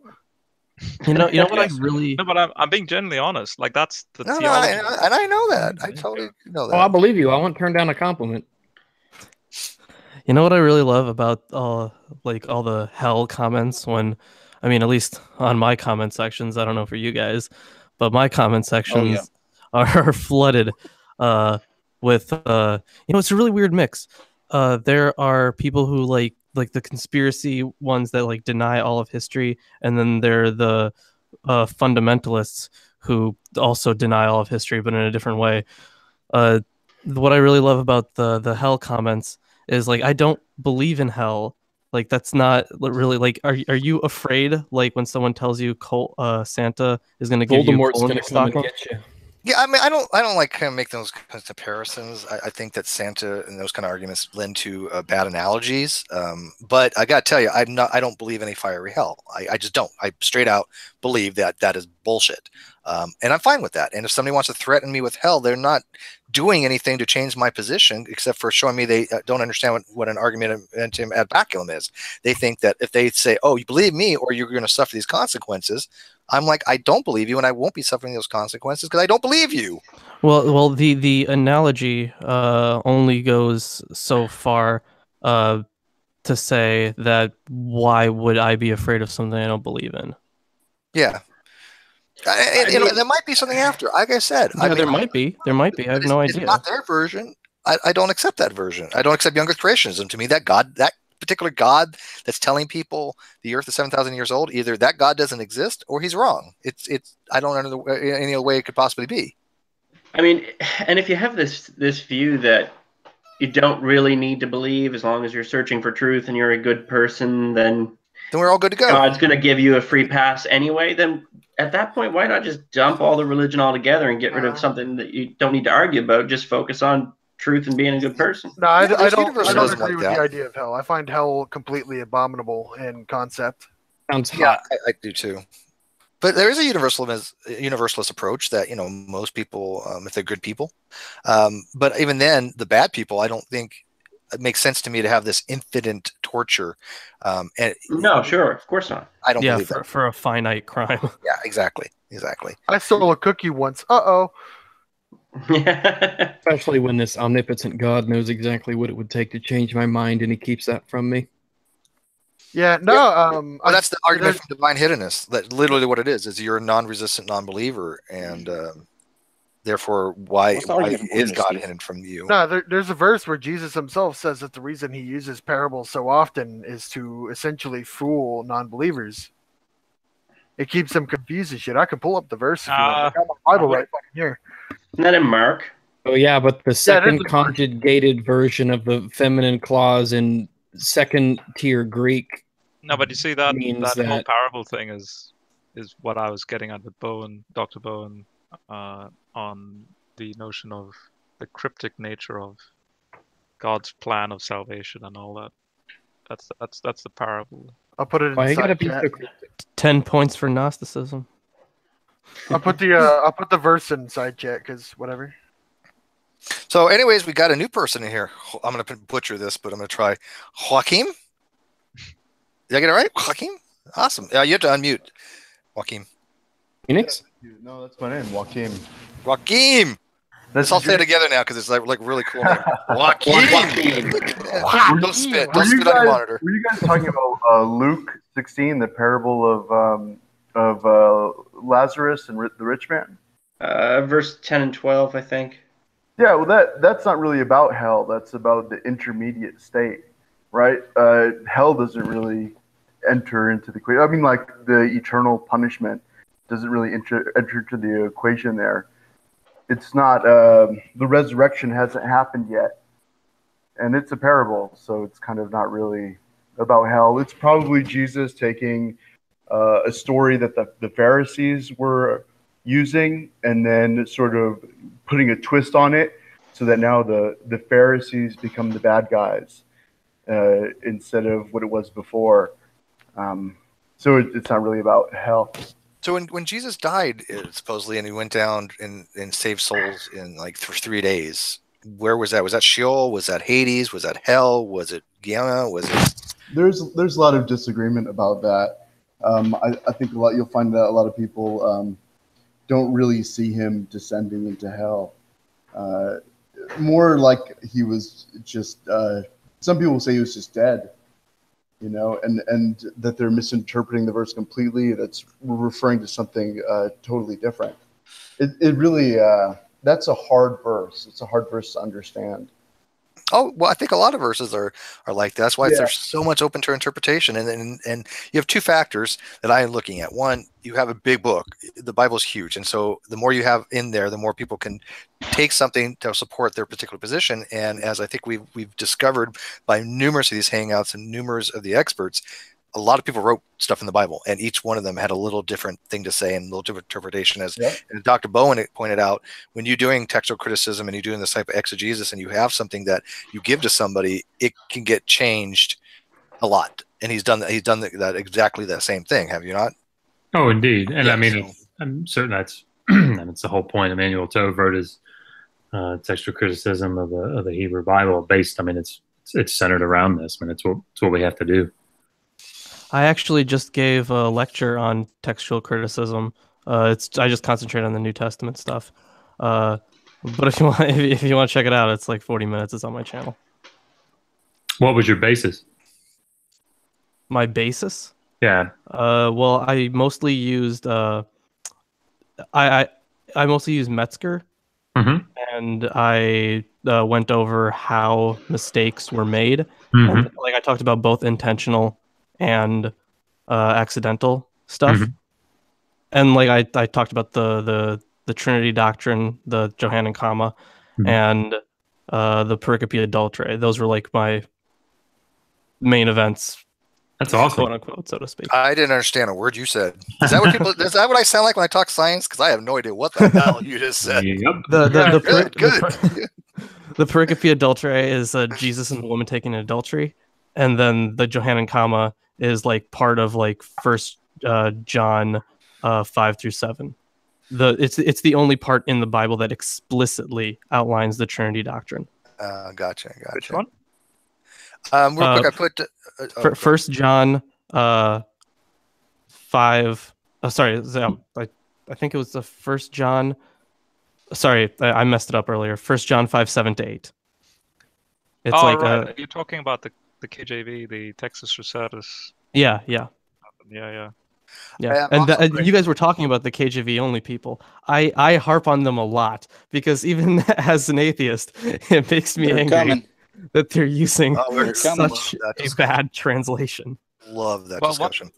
Are you saying that the Trinity doctrine is nowhere in the New Testament and only it appears there? That's the only place it appears explicitly, like where it's outlined, like these three are one. Oh, okay, yeah. Go. Real quick, go. Where it's actually like explicit. Like I've heard, like obviously there was already like a Trinity idea developing over a long period of time, but that's the only place that explicitly says it. Because even though you could kind of come up with some Trinity idea, it wasn't explicit until it was added. I know, Steve, I know you want to jump in. I'll just quickly ask, are you familiar with the two powers concept in early Judaism? Two powers. Yeah, two powers in heaven. I think so. Was that like the great angel thing? Yeah, Metatron, like a binatarian sort of theology. I've read very little on that. I have books on it, but I'm trying to get through the ones I have now before I started on those. But I have like skimmed through them. Like I have Margaret Baker's The Great I think it's The Great Angel. Yeah. Heizer will actually tap into that. Really? Okay. If you have Unseen Realm, I do. Yeah. Okay, so if you guys got a minute, I put the Twitter, because I guess you guys have a Twitter now on the Digital Hammurabi. I put that also in the description. They've got like 25. Let's see if we can get them to 100, and I retweeted it. So find that tweet on my Twitter, and let's get them some Twitter followers. Guys. Really appreciate that. We'll hook you up, brother. You're the man. Yeah. We try. Now, I really do hope that you guys are very successful on your channel, and I'm irritated. I'm irritated as fuck that YouTube has not notified me, because now I have to go back and I'm gonna have to like binge watch all your stuff again. It's really good. I know you had. I remember one or two, but I didn't know you had like 12 things on there now. So I will fix that oversight. It's really good. Really good stuff. Oh, I have no doubt. Yeah, we're excited. They've got the bug. Speaking of bugs, hey Ocean. Damn, Ocean, squash you like a bug. Ocean sent me the most glorious message ever. Oh, do tell. You want to relay it? Because you took a snapshot of it. It was I took a Steve, you never like delivered my message. Oh shit, I didn't, did I? God damn it! I was it waiting got to late. do it. Oh, well, I'll do it in the after show here. Not that it matters, but it's too late. But Ocean says that he loves you, and that what was the other thing? I hope that I'm rooting for him. That I hope he does well. Yeah. So that was like at the beginning of the show, and you're like, "Yeah, I'll do that once the conversation opens up a little bit." And then I just was like, "Steve, you should have reminded me. Why aren't you going to let me root for my boy? If you're going to say you're going to let me do it." Here we have a pantheist rooting for a monotheist. Boy, polytheist. Yeah, polytheist. Yeah, polytheist. I mean, Ocean knows that I'm also like a henotheist, polytheist, but a monotheist at the end of the day, sort of thing. Yeah, that's why I have to root for him, is because we're basically on the same side. I've kind of come to the conclusion that Robert is a polytheist that's just changing the name to monotheist by monolatrist. Right? Yeah, he's a monolatrist, which is basically a polytheist that wants to be called a monotheist. I don't have a problem with monolatrist Christians. I don't. I'm not saying I do. We have a salvation argument, but that's about it. That is the theology of the Bible, though. It's a monolatry. You try to explain that to Christians. You try to explain that. Tell the rest of the Christians that, and if you get all of them on the same page, I'll have a lot less issue. Because I've never even heard that term. Is that like almost the same thing as like a Yahweh alone thing? Because I know those. Right. I tell you what, I'll go get the Council Google Plus in here right now. We'll get Bible Thumping Wingnut. We'll get Matt Slick, and you can explain that to them. Please bring that piece of shit in here. I mean, Dr. Bowen will agree with me. Every time you see Yahweh Sabaoth, the Lord of Hosts phrase, why hosts? Who are the hosts? I mean, how many times that appears so many times in the Old Testament? That is classic divine council language. I think that Heizer is right about that, but I think it makes much more sense to imagine that this is an evolving religion that is adapting other gods and changing over time. It just makes much more sense. It's definitely an evolving religion. I don't know if I'd say adopting other gods, but it definitely is an evolving. Well, adopting the existence of them, though. I mean, Dr. Bowen, would you not say that it was like that they believed in Canaanite religion. In the Near East, you had the god El, and all that religion, Judaism, is doing is adopting him and making him their own, adding on to him. Heizer is trying to to make everything fit together and trying to fit the books of the New Testament with the Old Testament and make everything. You understand what I'm saying? But it doesn't. It makes much more sense to just think of it as something that evolved over time. How come we haven't got Heizer yet? I've asked him, and General, you've asked him. How come he doesn't want to do this? What? We've asked him to come on. Because you're a filthy heathen. Oh, you mean you sent him a message? Yeah, I've sent him a message, and also, I love the conversation. The only filthy heathen in here is me. So he's currently just me.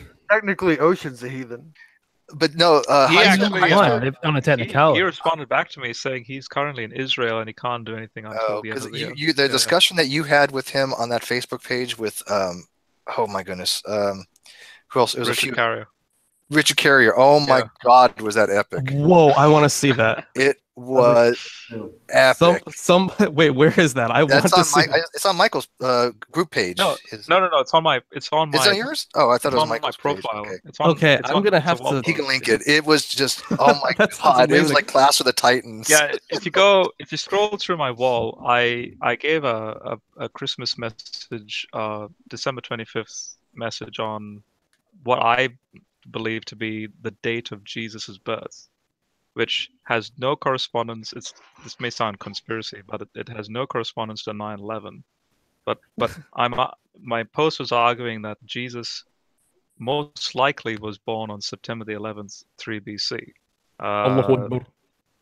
And September 11 in the Jewish calendar is the inauguration of Rosh Hashanah, and also why I get to that date is because of Revelation 12 that constitutes a lot of astronomical imagery that when I use astronomy software and I rewind back time and so on, the woman being clothed with the sun, the moon at her feet and all actually correspond to that particular day.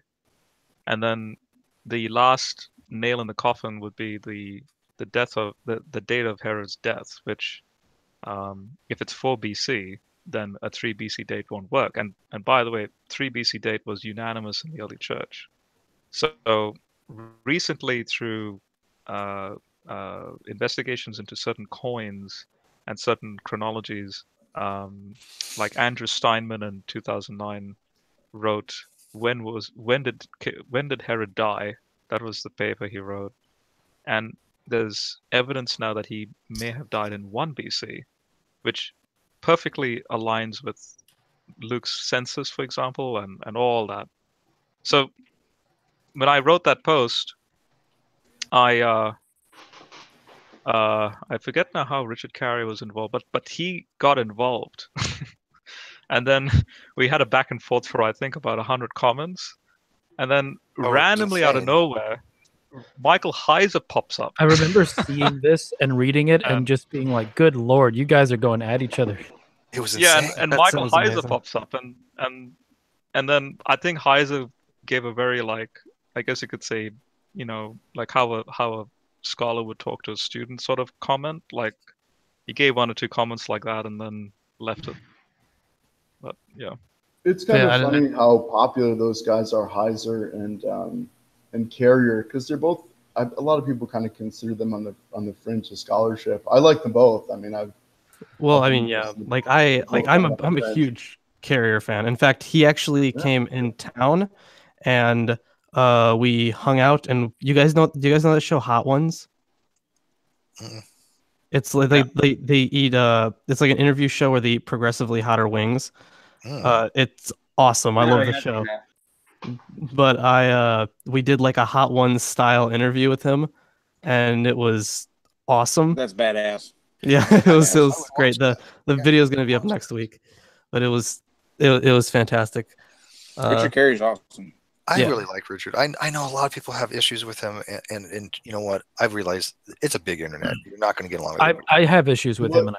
Fuck you. He's such a nice guy to me. He's such a nice guy. Yeah. He got in trouble for someone accused him of sexually harassing a woman or something. I don't know the full story. There's a whole long legal thing. But there's been like 20 Thunderfoot videos on it. Yeah. Of course there. It's just one of those things that all I can do is I can go by people from what I know them to be, and people that have portrayed themselves to be honorable. He has to me, and so far I have no reason to doubt him. He's been straight up. He's very, very good at debating. And, it's just it's fun to hear him debate. I've listened to just as many as I could find.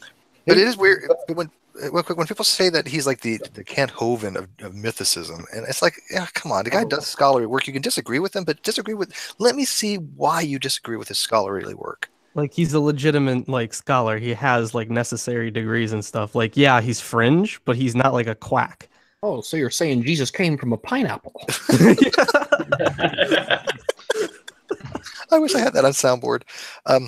Yeah, no, seriously, there's a difference between being a little bit of fringe and being a quack. I think the best, trailblazers are slightly off the beaten path, right?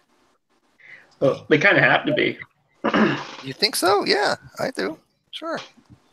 So I know I got to kind of wrap this up a little bit. I'm sorry, guys, but Kyle, do you want to mention this mind thing real quick? Because I've been reading this and this what?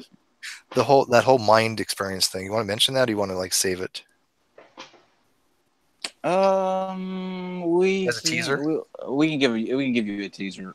Do a teaser. I spoke with actually he commented on one of my tweets. And I'm not going to I don't want to give his name out yet because that will ruin half the fun. But a very interesting guy. He made a comment about basically what it boiled down to is that the gravity was non-existent. Oh, the Wotan thing? Well, I mean, obviously gravity's non-existent. I watched that today. But this was today. So I reached out to him and said, well, you can come on and we'll be happy to discuss Wait, that. the what thing? Did someone say Wotan thing? Wotan. Yeah, it was a show that we did where Wotan, he's a flat earther.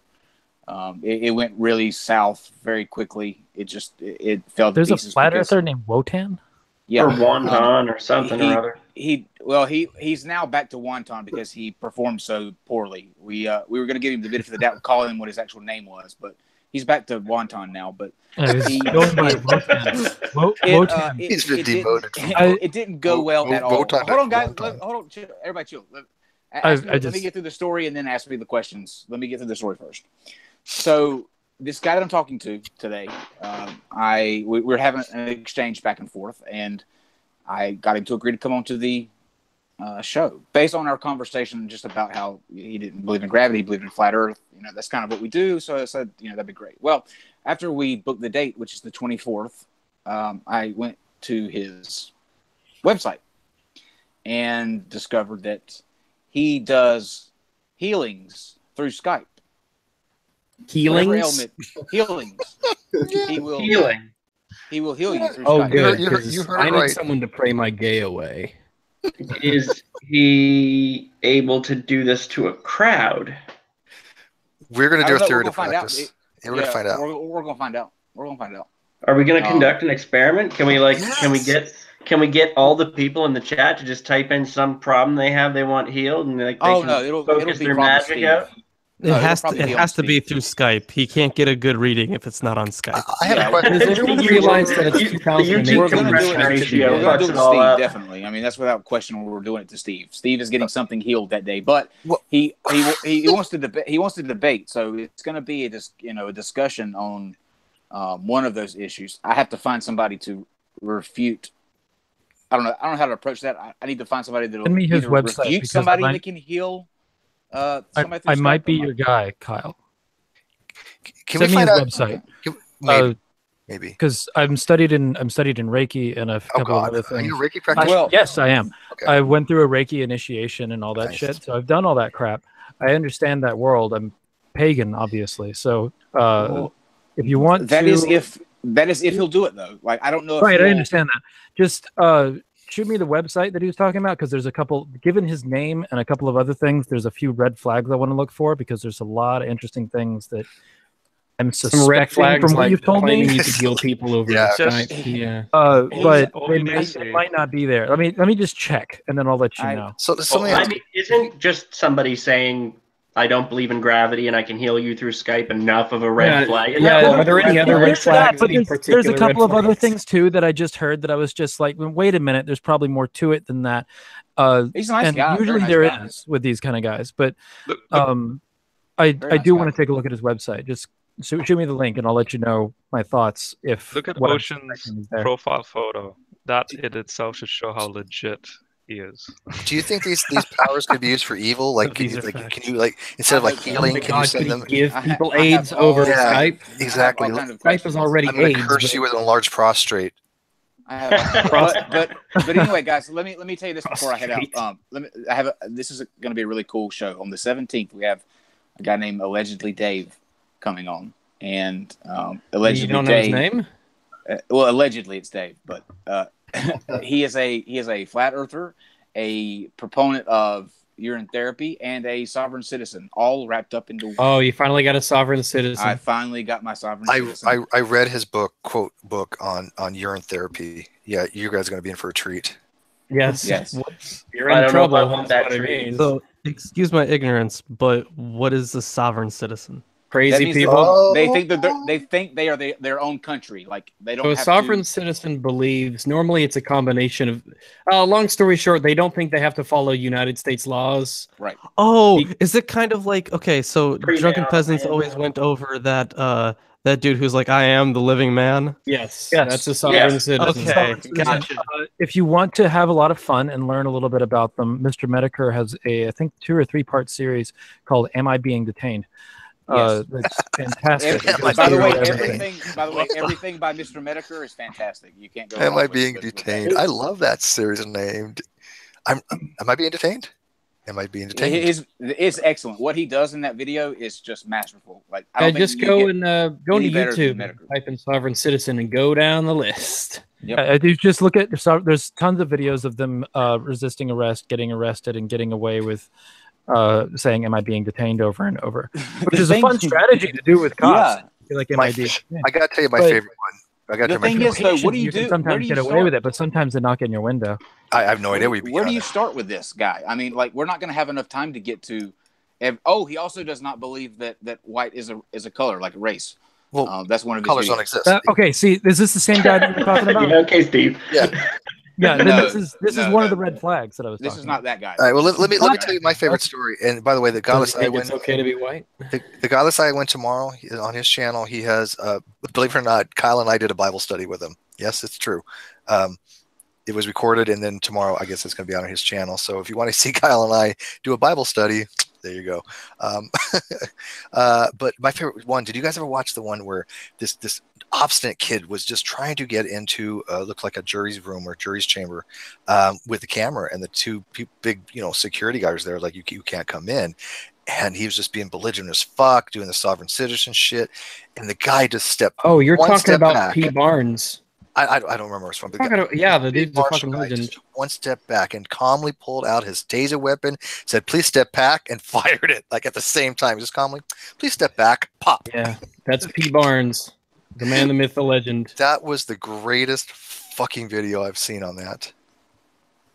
So as a sovereign nation, he's been to war. No, not a sovereign nation. No.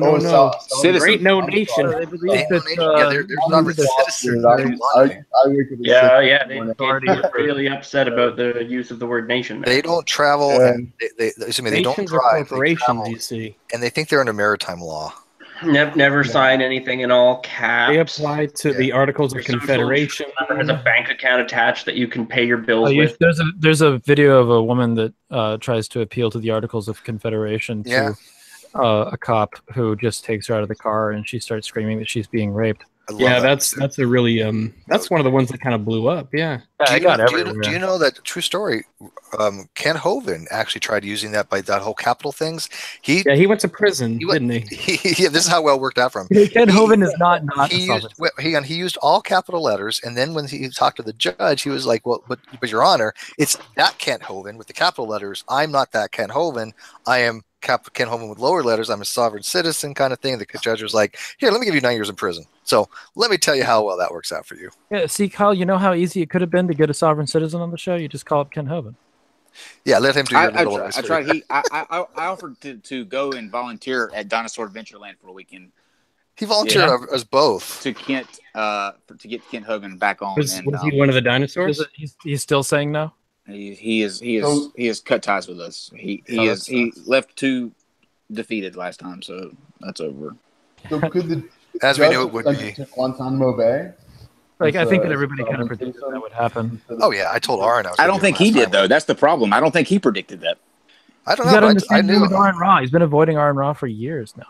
I told Aaron the last time we see Hovind probably. He massacred him though. I mean, that was a merciless. He went out with a bang. Got to tell you, if that's the way I'm going to cut ties with Hovind. That's pretty rough. Guys, before you close out the channel, I want an opportunity to ask General Han Solo. I think that's your name. Would there be like another opportunity to talk with you sometime? Because before I was listening to you speak, and this is why I wanted to come on here. But you were talking about Isaiah 53, and you were saying that Isaiah 53 was referencing Hezekiah and also Jesus. And I went, oh man, I need to have a conversation with this person at some time, at some point. I'm assuming that this is something that you do regularly. Is there some time that could I talk to you sometime about about that and about how the New Testament interacts with the Old Testament? Are you Christian or? No, I grew up Jewish. There was a little bit of time that I was a Christian. And then I had a born again experience and everything, and then I learned enough about the Bible to realize that I was just completely wrong. And so you know about the Hezekiah application? Yeah, I'd love to talk about it because I came to that conclusion myself just through reading Isaiah, and actually when this helped. When I understood that the New Testament is almost always using the Septuagint, and the Septuagint is probably following a different textual source, right? And then I looked when I looked at the Masoretic text and the Jewish translation of Isaiah 53, you'll see that it's not Jesus. It's Hezekiah. And it's actually, in my opinion, I discovered it myself.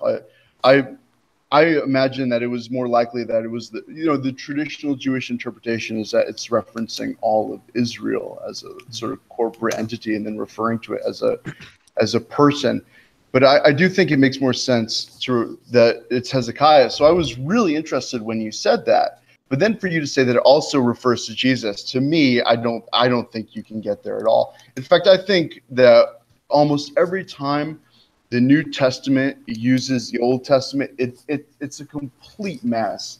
I mean, there are just a million examples that I could give you, but I'd love to have a conversation about that, or about the thing that brought me out of Christianity. I'd love to talk about that, because it's a scholarly topic, and honestly, right now, like I wake up super early in the morning, so I'm like dead tired.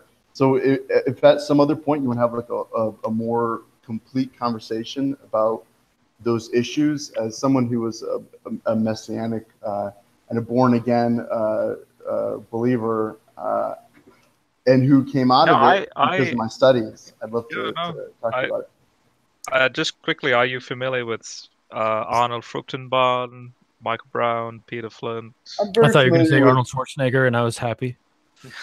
Are you familiar with Arnold Schwarzenegger and his religious studies? So there's Arnold Fruchtenbaum. He wrote Messianic Christology, which I think is still from a Jewish context. I haven't read it. I'm familiar with him, and I'm very familiar with Michael Brown. I spent a lot of time listening to Michael Brown. But Peter Flint would be the guy, if you're talking about, because I can understand Michael Brown, and Arnold Fruchtenbaum can be... There it was again. Maybe biased in some sense, but if you're wanting a critical look at how, for example, something like Isaiah 53, so Isaiah 53, Psalm 22, like all the Messianic texts that are supposedly about Jesus.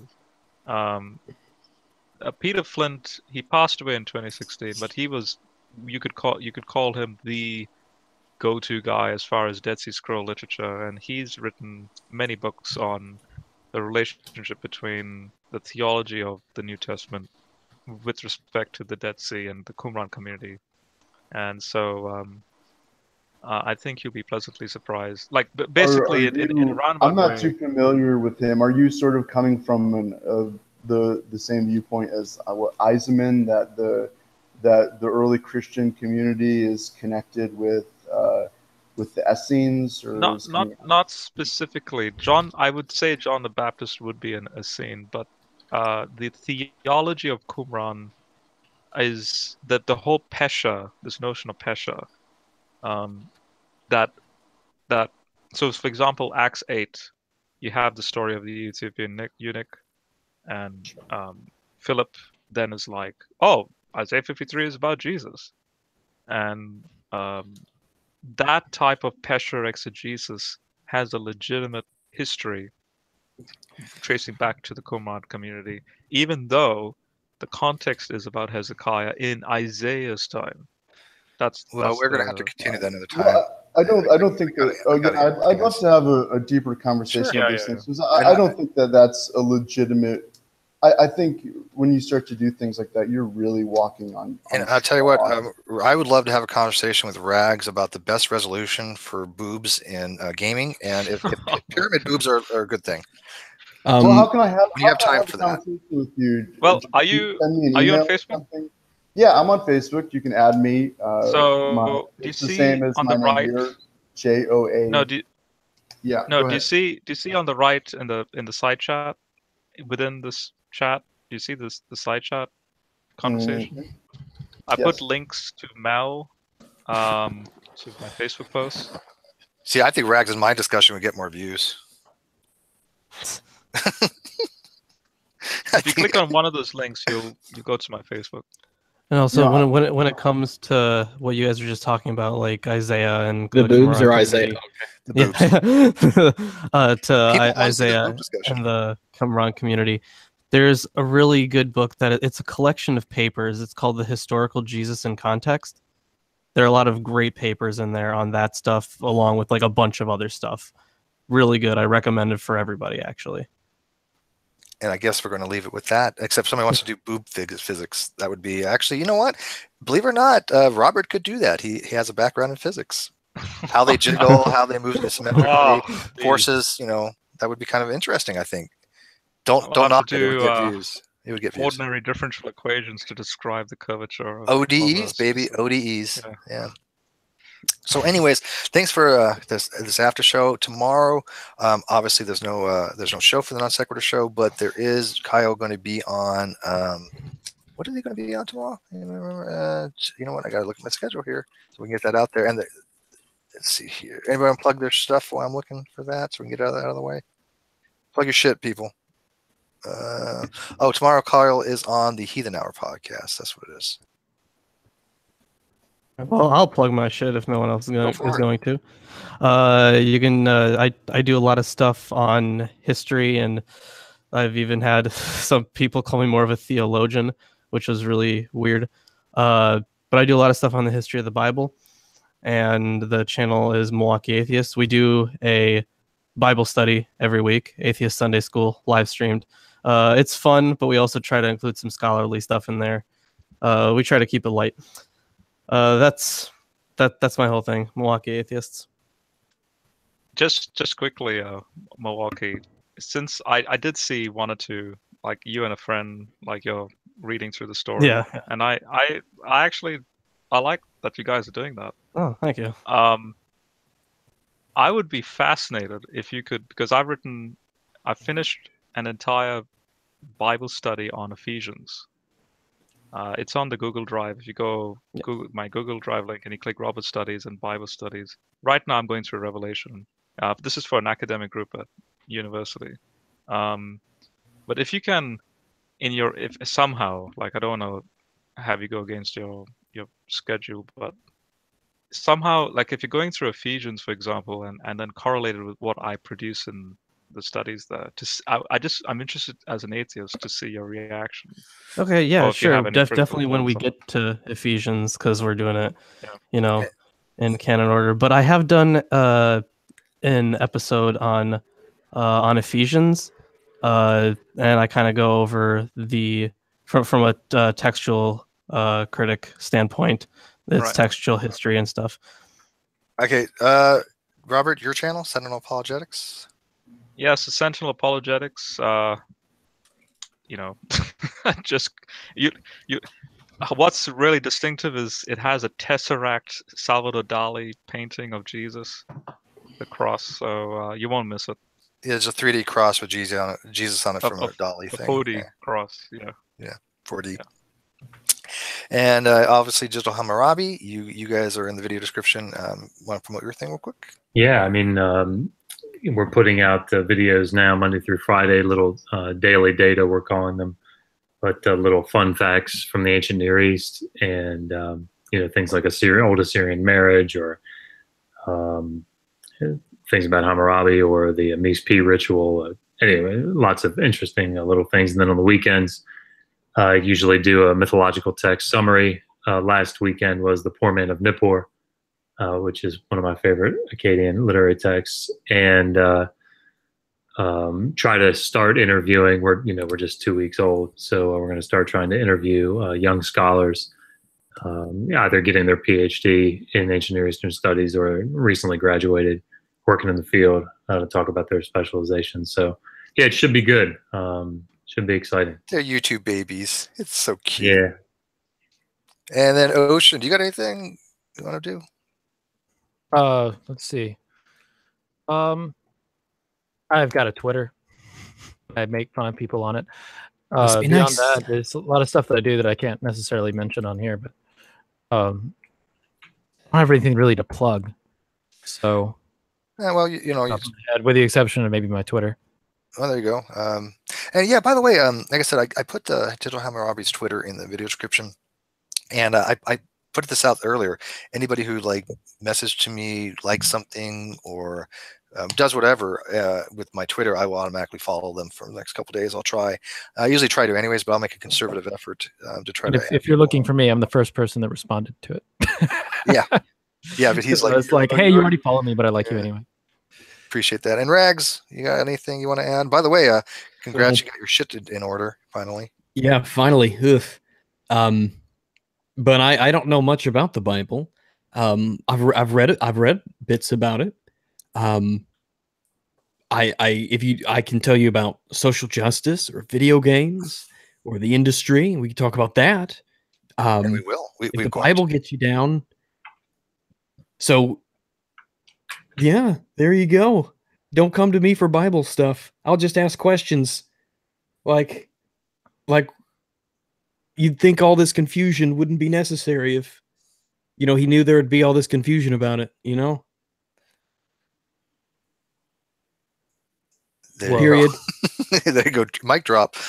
Yeah, no, I think there's something to be said for that. And we will have some conversations on SJW and some video game stuff coming up, I'm sure. I'm still trying to manage to get through Witcher 3. I played a little bit more the other day.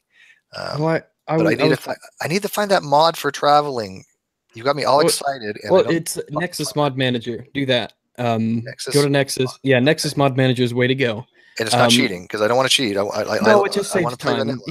It's not cheating. But I was talking with Kyle about, I guess the Hebrew Israelite isn't, I don't know. I guess it's not going to work out. He's trying to set something up with Matt Powell.